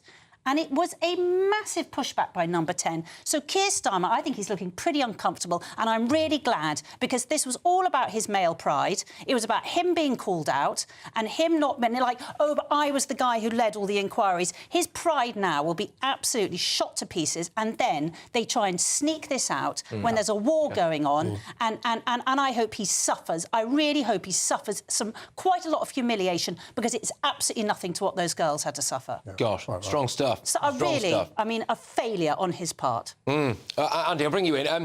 I made a comment there about I think that Keir Starmer maybe cares a bit more about potentially being called racist than he actually does care for these working class, mostly white girls who are being abused. Do you disagree with that? I think I would, because, obviously the man behind Keir Starmer, Morgan McSweeney, for years, for the better part of probably 7 or 8 years, this has been a core issue and a core piece of anger that he's had at the Labour Party, at the local government within the Labour Party.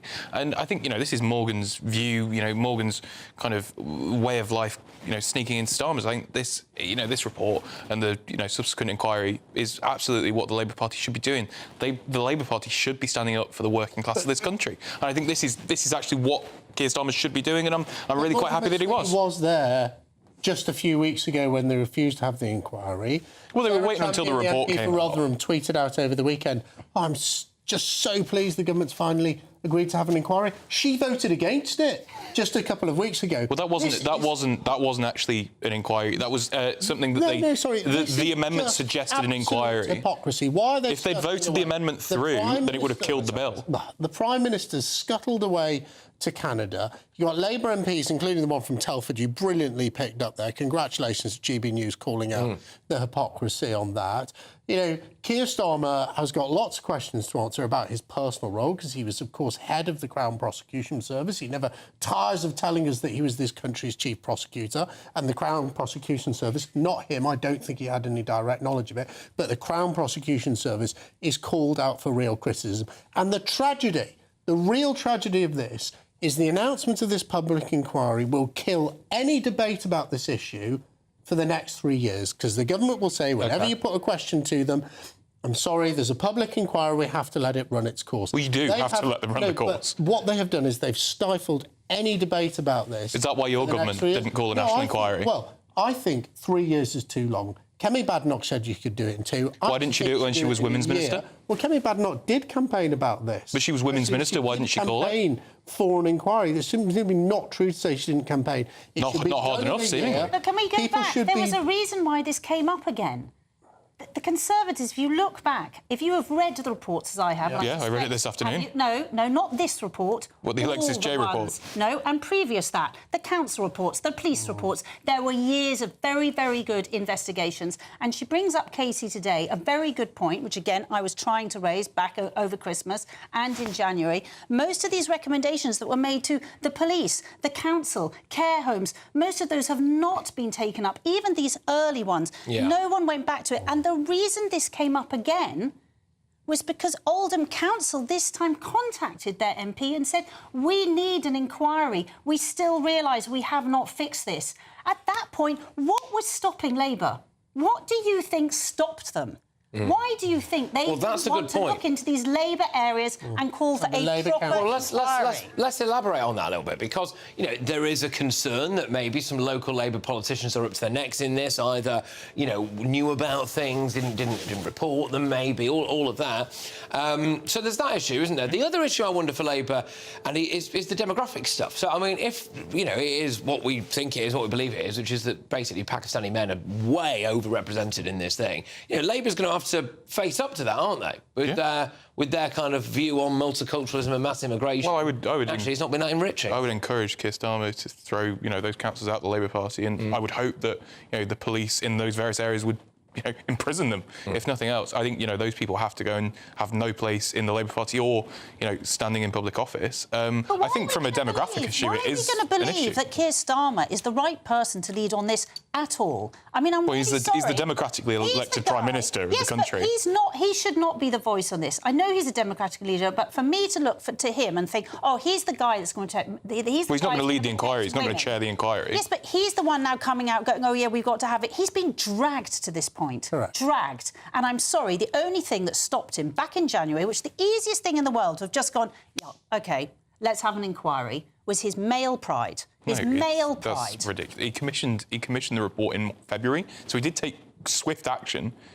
Like, did you actually... what he wanted, though, is it, literally, I think? Well, I mean, none of us know Keir Starmer. I think, you know, he probably doesn't like the systematic rape of young, white, working-class girls. I think he probably wants that to end and just victims to get justice. The man who, you know, the first person to ever prosecute grooming gangs in this country. I think his track record does speak for himself. Turns out, as it happens, he keeps saying that. It turns out politics... It turns out there were a load of other grooming gangs as well, and he didn't do anything about that. Not young white girls. He cared more about the politics of it. Where? He didn't want to be shown he commissioned the report. He's announced a national inquiry. He's accepted and implementing all the recommendations of this report. He could have just done an inquiry there and then. It was obvious, and to all of us it was obvious. Do you think it was obvious to Oldham. To have this? So any Why did he normal have to be told? human being would surely look at this and go, wow, dozens and maybe, you know, up to 100, well, in fact, hundreds of young girls have been raped. Do you think a normal... sort of, right, forget the fact he's a politician. You think a normal human being would say, 800 girls have been raped. I need someone to have a report to tell me about whether this is national scandal and we should have an inquiry.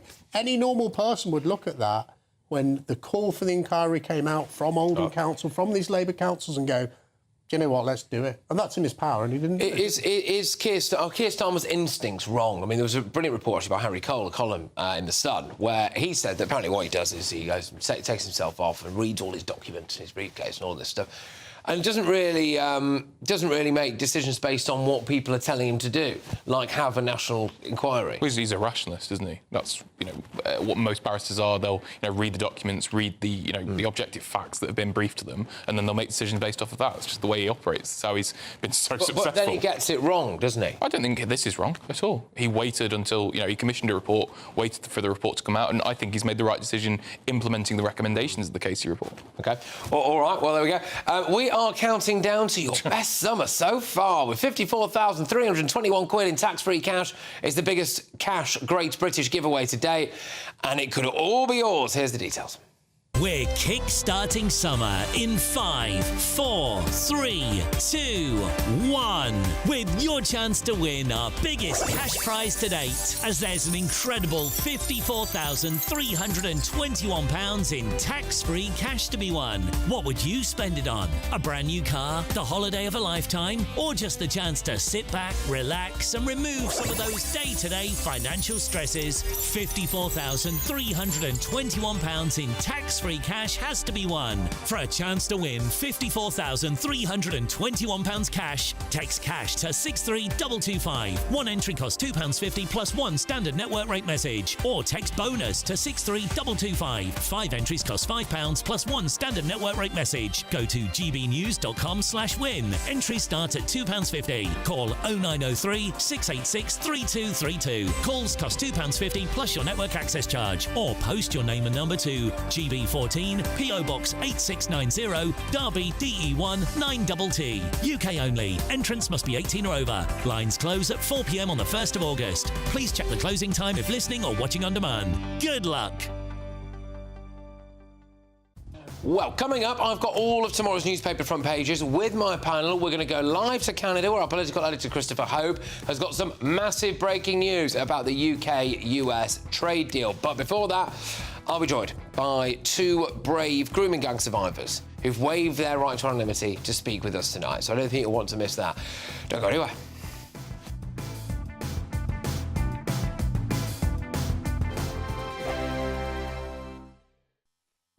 You want to know what's really going on in the corridors of power? Labour don't know what to do with you half the time, and that makes you quite lethal in the chamber. Get behind the headlines with Chopper's Political Podcast. Join me, Christopher Hope, as I sit down with the great and the good of British politics. We'll see where this ruling takes us. These are the stories shaping our nation. Chopper's Political Podcast, available now on all platforms. Listen in and stay ahead.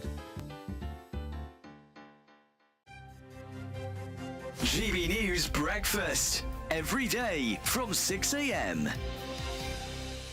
Welcome to Dunkirk. Yes, this was was described as our darkest hour, and of course it was British expeditionary forces that had to get lifted off the beaches, and the real problem was that the big naval ships couldn't get in close enough, so these little small boats that you see, 933 of them, were called up, and they managed to evacuate most of the troops out of there over that week period.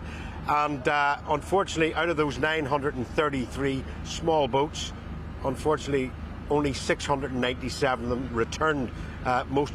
The majority of those that were wrecked at that stage were under enemy fire. And every big anniversary, these small ships return to Dunkirk to educate, to remember, and then to sail back to Britain. And there has been so much interest here in Dunkirk and these small ships. How important is it that we remember Dunkirk? Incredibly important. 85 years ago, there were 250,000 troops on the beach up there, another 25,000 in the rear guard. None of them knowing whether they were going to live or die, or whether they were going to be rescued, or even if they could be rescued.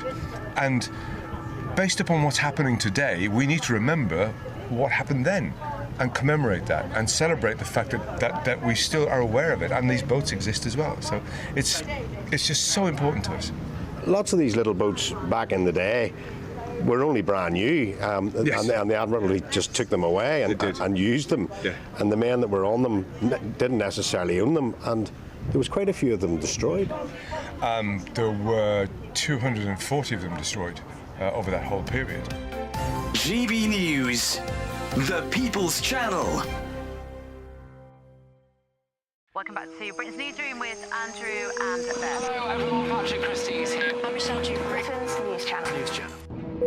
Access the stories that matter to you. Take the GB News family with you on any device. And as long as you have an internet connection, tune in to GB News anywhere on the planet or beyond. GB News, the People's Channel, Britain's News Channel.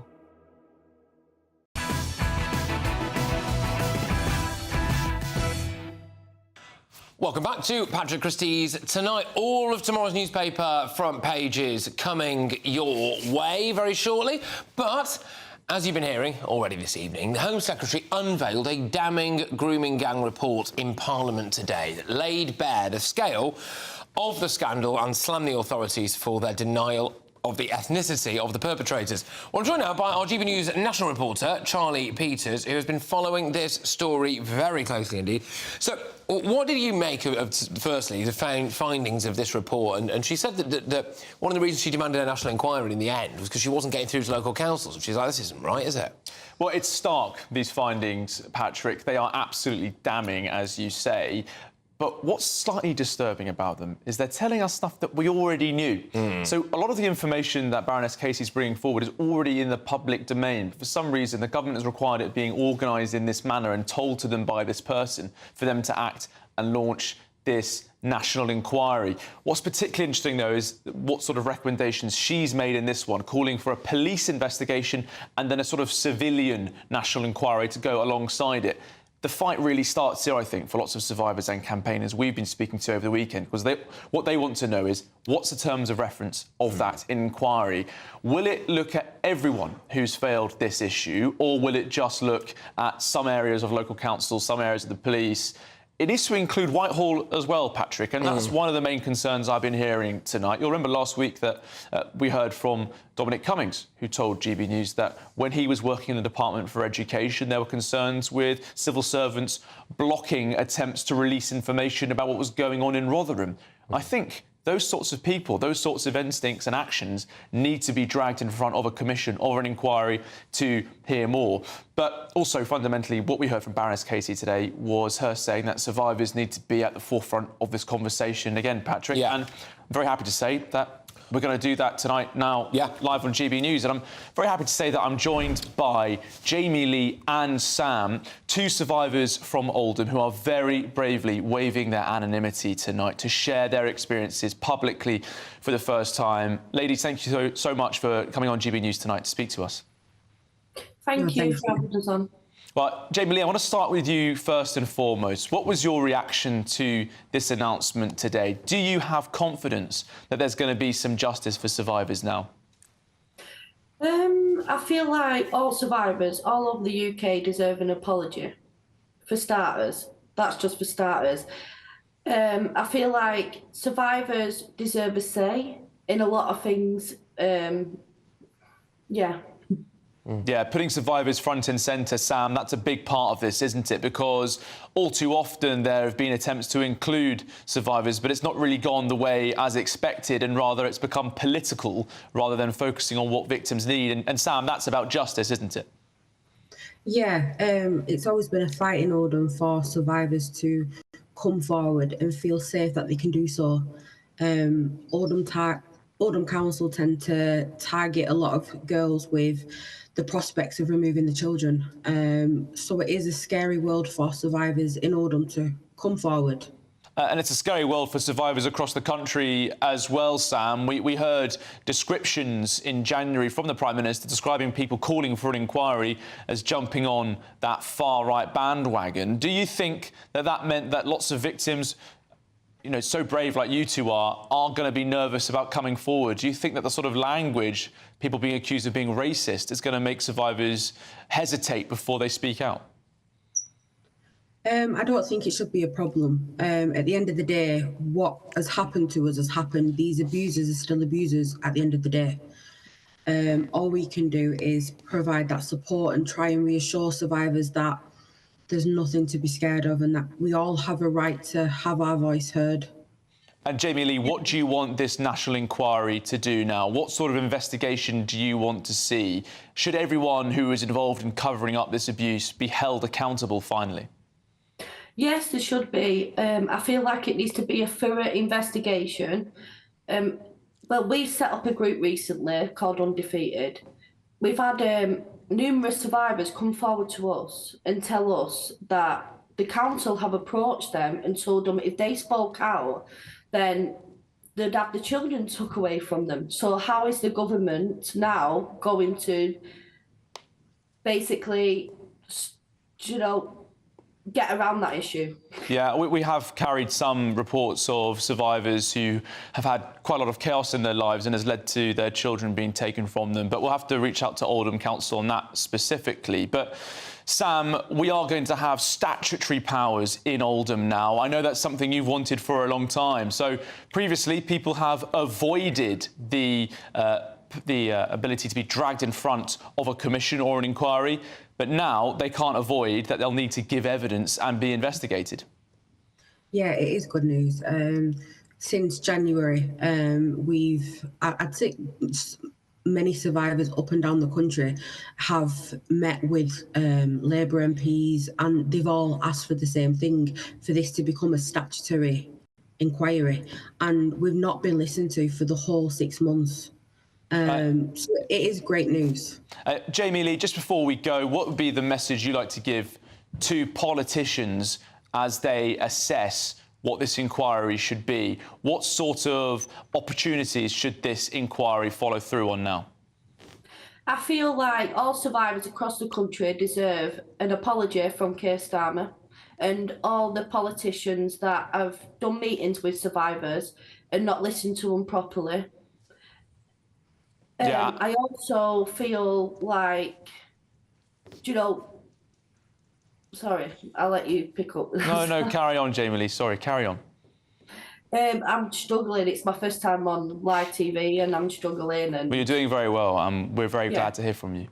But yeah, I do feel like Keir Starmer owes all survivors across the UK an apology. I also feel like the local inquiries is in 5 towns. I feel like it needs to be in all the towns that have these problems, because it's not fair to give 5 towns an inquiry, to a thorough, proper inquiry, and then not the rest. It needs to be looked in properly. Sam, that's such a key point, isn't it? We've found over 50 different towns and cities at GB News where this has been an issue. The government said just 5 in January, but we don't know how many local areas will be investigated under this national inquiry. This needs to go all over the country, doesn't it? It does. Other countries that are suffering with grooming that is rife will not put themselves forward to be part of the 5 inquiries. So Starmer's idea of this plan was wrong, just like he was wrong with everything else. Well, Sam and Jamie Lee, thank you so much for joining us live on GB News tonight. I think you're both extremely brave, and I hope that as this inquiry goes forward, you guys get the justice you both deserve. Thank you. Thank you. No worries, thank you. Well, you've heard it, Patrick. Quite extraordinary testimony from those 2 survivors. They want an apology, don't they? Yeah. To start off with, but they also want action. And it's interesting hearing that discussion about the local areas that are being investigated. They said 5 in January, and a key thing that Baroness Casey told me today, when we asked her, when did you change your mind? When did you think, you know what, we need a national inquiry? It's when she said that she went to the Home Office and they said, we're going to do 5 inquiries, but only Oldham's been announced and no one else has come forward. That's when she realised we have to go there and force it to happen. Well, Patrick, let's see if that happens. Well, let's see if that happens. And I, for one, am particularly looking forward to people being hauled before court. Oh, me so too. I think we're going to end up with, I think a constant stream over the next 3 years of former council workers or whoever, really being held to account. I'm made to feel very, very uncomfortable, I suspect, as well. But, Charlie, thank you very much, as ever. Charlie Peters there, who has, brilliantly, I suppose, brought us those 2 brave survivors. Well, I'll have all of tomorrow's newspaper front pages with my panel, and I'm going to take you live to Canada, where our political editor, Christopher Hope, he says he's got some massive breaking news about a UK-US trade deal. So find out what that is. I forecast a perfect holiday in the sun. Weather looking good then? For sure, and no worries about our travel insurance. All Clear Travel Insurance sponsors GB News Travel Destinations Forecast. If you're jetting off to the Mediterranean this week, there will be plenty of fine conditions, quite widespread sunshine out towards Greece and the Aegean. A few showers to watch out for in places. They may develop into thunderstorms, but they're being driven because the temperatures are really set to soar. Particularly across Iberia, we could see a heat wave developing with inland areas, seeing temperatures close towards 40 degrees Celsius by midweek, and that heat will transfer to France later on. All Clear Travel Insurance sponsors GB News Travel Destinations Forecast. Hello and welcome along to the latest update from the Met Office for GB News. Windy in the north overnight, particularly the far north of Scotland, with areas of cloud and some rain drifting south, although it will stall across central areas, leaving mostly fine conditions across southern parts of the UK because of this area of high pressure which is beginning to dominate. And that's going to extend countrywide later this week. But for the time being, we do have some weak weather fronts toppling in across the northern edge of that high, and those weather fronts have been bringing outbreaks of rain to central and northern Scotland through the day, the rain then sinking into southern Scotland and Northern Ireland overnight. Some heavy bursts associated with it and some strong winds in the far north. Further south, it's a calmer night with clear spells and some mist and fog to start the day across southern parts of England and the Midlands. Nevertheless, through Scotland, it's a cloudy start for many. Some brightness as the cloud breaks up to the east, but it's still a blustery picture across much of Scotland and Northern Ireland as we begin Tuesday with showery rain at times. The rain edging into Cumbria, northern parts of the Pennines, and an increase in the cloud coming along to parts of Wales, the north coast of Devon and Cornwall. But for much of East Wales, the Midlands, East Anglia and the south, it's a sunny start to Tuesday after any mist patches burn away. And then we keep those spells of sunshine into the afternoon, possibly a sunnier afternoon compared with Monday. But we do have this zone of cloud and rain that's tending to peter out through the day across central parts of the UK. Brighter skies to the north, feeling fresher. 26 Celsius, though, in the southeast. And those temperatures are going to climb day by day through the rest of the week as high pressure extends its influence across the whole of the UK. So most places are going to be bright and dry on Wednesday, some cloud and a bit more of a breeze in the north of Scotland. But elsewhere, with that strong June sunshine, temperatures rising each day, peaking by the weekend into the low 30s. Good Afternoon Britain isn't just about us. The wonderful thing about this programme is it's about everyone watching. It's an interactive programme. Well, there absolutely is something to see here, and we're going to be talking about it more. Whether it's breaking royal news, please bring us up to date, or indeed a particularly punchy speech in the House of Commons. Very, very curious. We bring it to you live, and then we bring you live reaction as well. That's Good Afternoon Britain, weekdays from midday. Only on GB News, the People's Channel, Britain's news channel. From the school run to the home run, watch a new show for all of Britain. He can say whatever he wants. A straight talking show where all voices are heard. And, you know, when are we going to stop talking about smashing the gangs and actually do it? With the stories that matter from every part of our country. There's a bit of a crash landing there for your Chancellor. Bold, fearless and standing up for you. That's me, Martin Daubney, 3 p.m. till 6 p.m, weekdays, here only on GB News. The People's Channel, Britain's news channel.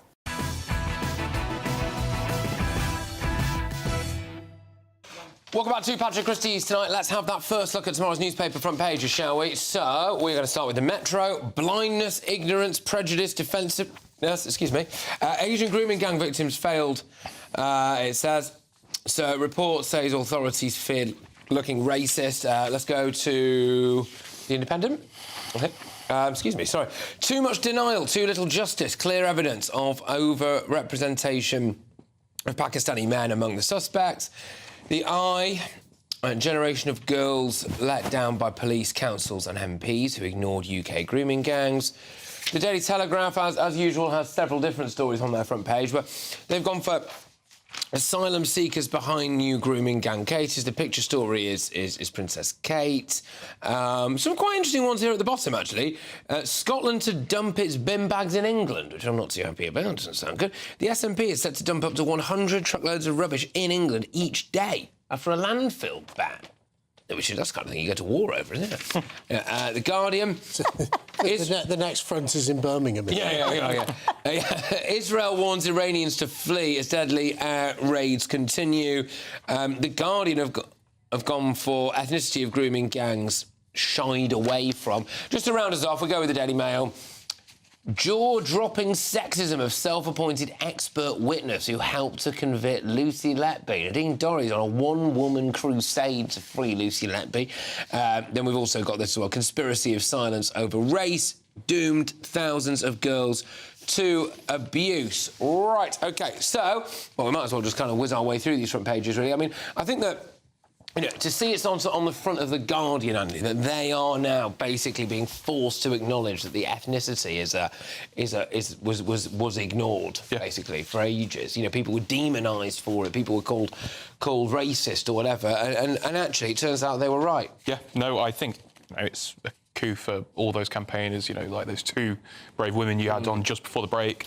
I think the vindication of this. You know, it will never be enough.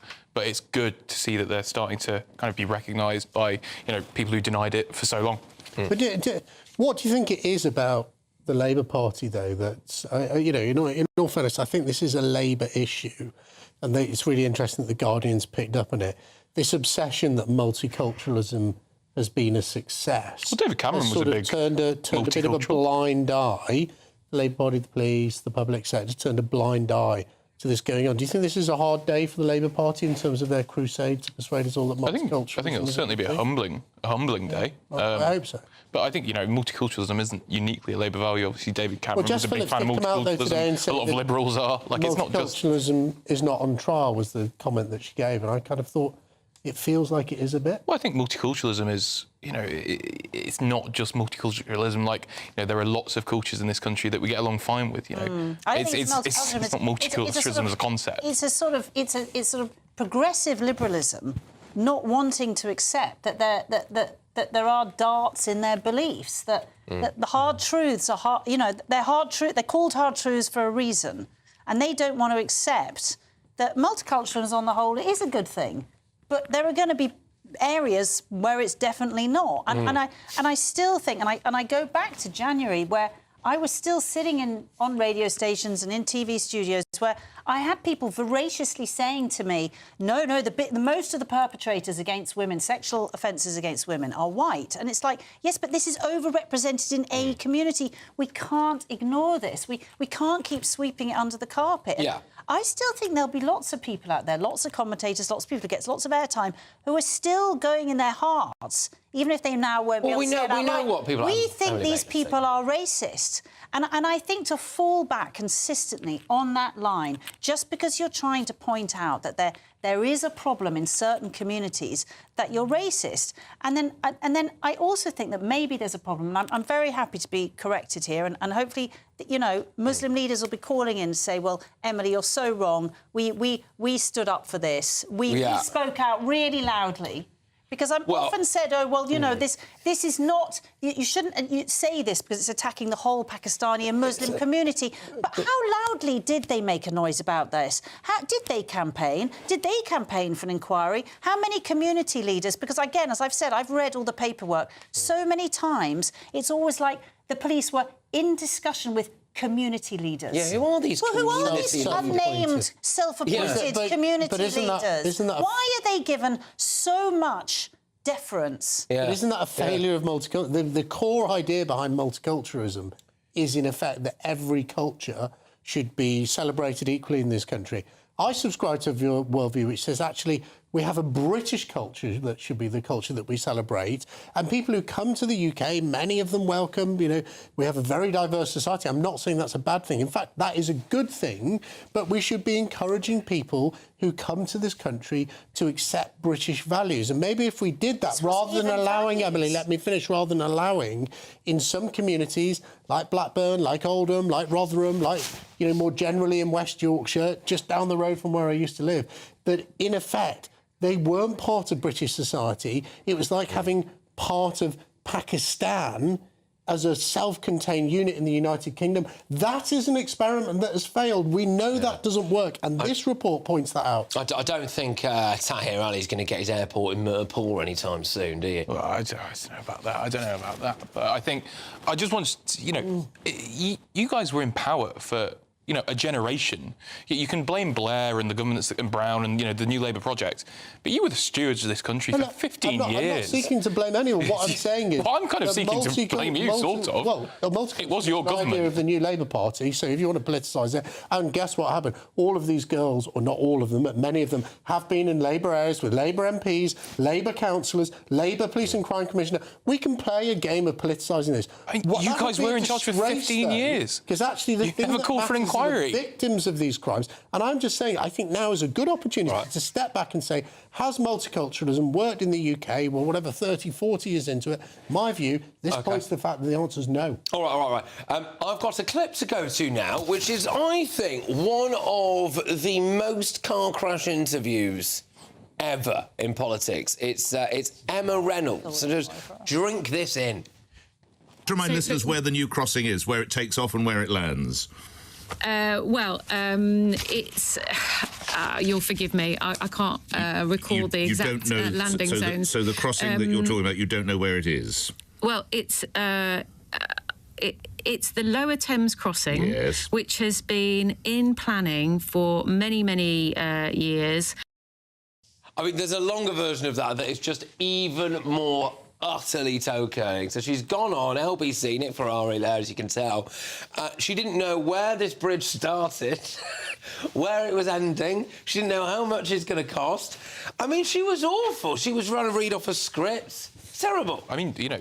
Do you know what? I must admit, I have been there. I did a Paxman interview, and I was a very, very newly elected MP, and just before the interview started, he said, I know you're newly elected, don't worry, I'll be nice to you. And then it absolutely destroyed me. So as much as I did chuckle to see that, part of me died inside for remembering my own run-in with Paxman. What really gets me about this is that there's quite a few Labour ministers that will very often turn down coming on GB News. They don't want to do it. But they'll just offer themselves up every morning to Nick Ferrari to get ripped apart. It's ridiculous. I don't know what do they think is going to happen? Like what? You've got to be. He is a brilliant interview. You've got to be well briefed. You can't go on Nick and not be really well briefed. And I feel for her because somewhere she wasn't briefed. I mean, she also should have gone on thinking. Maybe she doesn't listen to Nick. So therefore she didn't know what she was about to go off. Maybe she should have gone on the game. I'm doing this announcement. I might actually know about the announcement. It wasn't like it was a left field question. It was the thing she'd gone on to talk about. I know. I think it was the crazy thing to me. That bridge is going to cost 10 billion. That crossing. Yeah. 10 billion. Made out of gold. Like, what are they doing? Like, and they haven't even given us Northern Powerhouse Rail. It's all money spent in the south of England. Stop the bridges in London, the Hammersmith Bridge, the Lower Thames. I don't care about anything like that. Give me a train line in the north of England. All right, there we go. Coming up. Meghan Markle has broken her silence on that awful dance video. I'll bring you that next. This is Britain's Newsroom, where your voice matters. It's just astonishing. With expert analysis and honest opinion, we don't just keep you informed. We bring you unique perspectives you won't see anywhere else. Can't argue with any of that. When the news happens, it happens here. On Britain's Newsroom, weekdays from 9:30 a.m. Only on GB News. Good afternoon, Britain. Weekdays from midday. I think there's a real culture shift when you leave the forces, which some people really struggle with. Not all do, many don't. You know, of those 2.1 million, not everybody's struggling with loneliness and isolation. But those that do really struggle to find their way, and then you get in that spiral. They've been institutionalised. They've been in a with other men or other women for many years. So you've lived in that community. You've felt valued. You've had purpose. You've had a great team and an identity, and then in some cases you don't. And when you lose that, some people struggle with that. And so Friday, as you saw, is an environment where you can bring that community back together again. And it might actually be that some of the people to whom the army is an appealing option are already the kind of characters that want that security and they need that routine and stability, especially as younger men maybe. And so to have that taken away must be difficult. What more can be done, Richard, to help veterans when they do transition out of the army? I think there's some good mechanisms in place for people to transition from all three services, Army, Navy, Air Force. But some people struggle, perhaps those who leave quickly as well. So if you leave quickly under a medical discharge or for disciplinary reason, you haven't necessarily left on your terms or within a time. If you were planning on serving 20 plus years and that's over in a flash, that's a game changer. And so you need that support network, family, friends, but also the MOD provide and also local community provides. I was talking to one guy and I said, what's going on with your leg? And his wife said, he won't tell you. He lost his leg on duty, would not talk about it. He said, I was just doing my job. That's when it's incredibly humbling, and we saw a lot of this at VE Day. Bev and I were down at the Palace for 5.5 hours, and we met some extraordinary figures. And it does, you do you do feel a sense of humility in their presence, and then you see some of them are sleeping rough on our streets. GB News, the People's Channel. What is the state of our economy? What is the state of our National Health Service? What is the state of our schools? What on earth is going on? Understanding Britain means understanding the state we are in. This is State of the Nation with me, Matt Goodwin, Wednesdays, Thursdays and Fridays from 8 p.m. on GB News. We're proud to be GB News, the People's Channel. And as you know, we always love to hear your views. Now, there's a new way of getting in touch with us at gbnews.com/yoursay. By commenting, you can be part of a live conversation and join our GB News community. You can even talk to me, Bev Turner, or any of the members of the GB News family.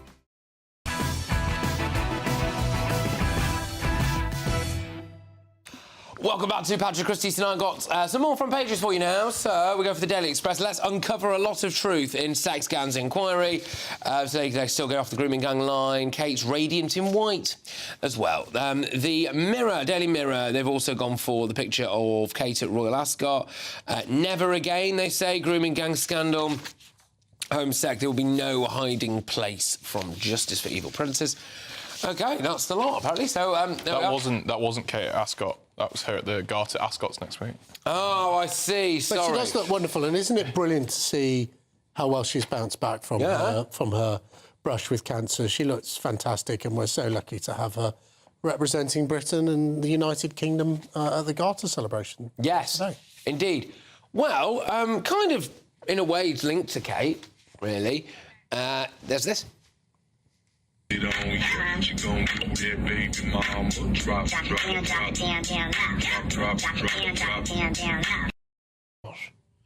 Grief. Anyway, well, Meghan Markle has broken her silence on that viral clip.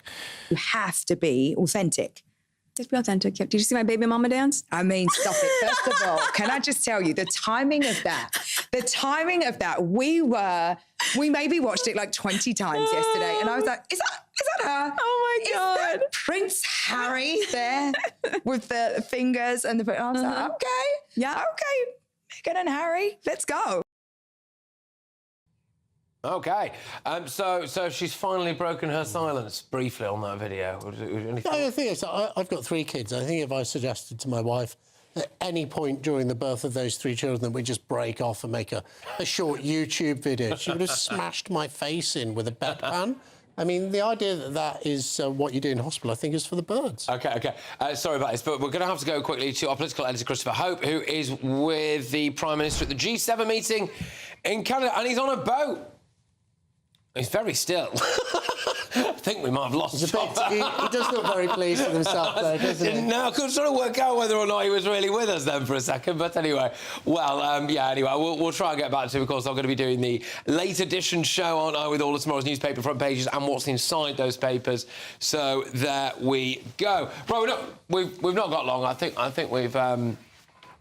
Oh, right, OK, sorry, I just received the information in my ear that the UK-US trade deal has now been finalised. So, there we go. President Trump and Prime Minister Starmer have finalised the UK-US trade deal. So that's the big breaking news. You happy about that?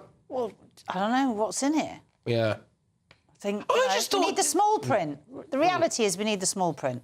Yeah. It's great that we've got a trade deal. I've praised all the trade deals that have come recently, but they've all turned out to be, on paper, unbelievably thin. Yes, and clearly, what's clearly happened is that Labour have signed off on things that the Tories viewed as red lines. So, like the Spanish boots on the ground in Gibraltar or Mauritius and all of that stuff. And so it's all very well, or the Indian immigration visas and everything. So it's all very well and good being like, oh, yeah, look at these great deals we're doing. Well, they're only getting them done because I think we've got to look at the small print. Yeah. I think we've got to look at the small print. I just can't help feeling Trump's using Britain a bit. Well, I can't think Trump seems a bit better at negotiating than the Prime Minister. But then the other thing is, I just don't really think the British people care. I think what the British people care about is this absolute national disgrace on the front of the paper. All right. Well, look, thank you to my wonderful panel. I am going to be here doing all of tomorrow's newspaper front pages. There is loads in tomorrow's papers. We're going to rip through it all. But before that, find out what the weather's got in store.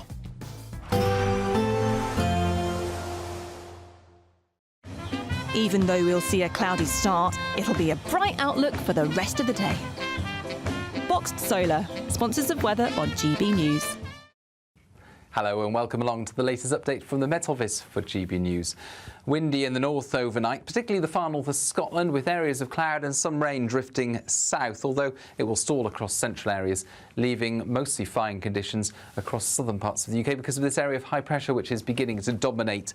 And that's going to extend countrywide later this week. But for the time being, we do have some weak weather fronts toppling in across the northern edge of that high, and those weather fronts have been bringing outbreaks of rain to central and northern Scotland through the day. The rain then sinking into southern Scotland and Northern Ireland overnight. Some heavy bursts associated with it and some strong winds in the far north. Further south, it's a calmer night with clear spells and some mist and fog to start the day across southern parts of England and the Midlands. Nevertheless, through Scotland, it's a cloudy start for many. Some brightness as the cloud breaks up to the east, but it's still a blustery picture across much of Scotland and Northern Ireland as we begin Tuesday with showery rain at times. The rain edging into Cumbria and all the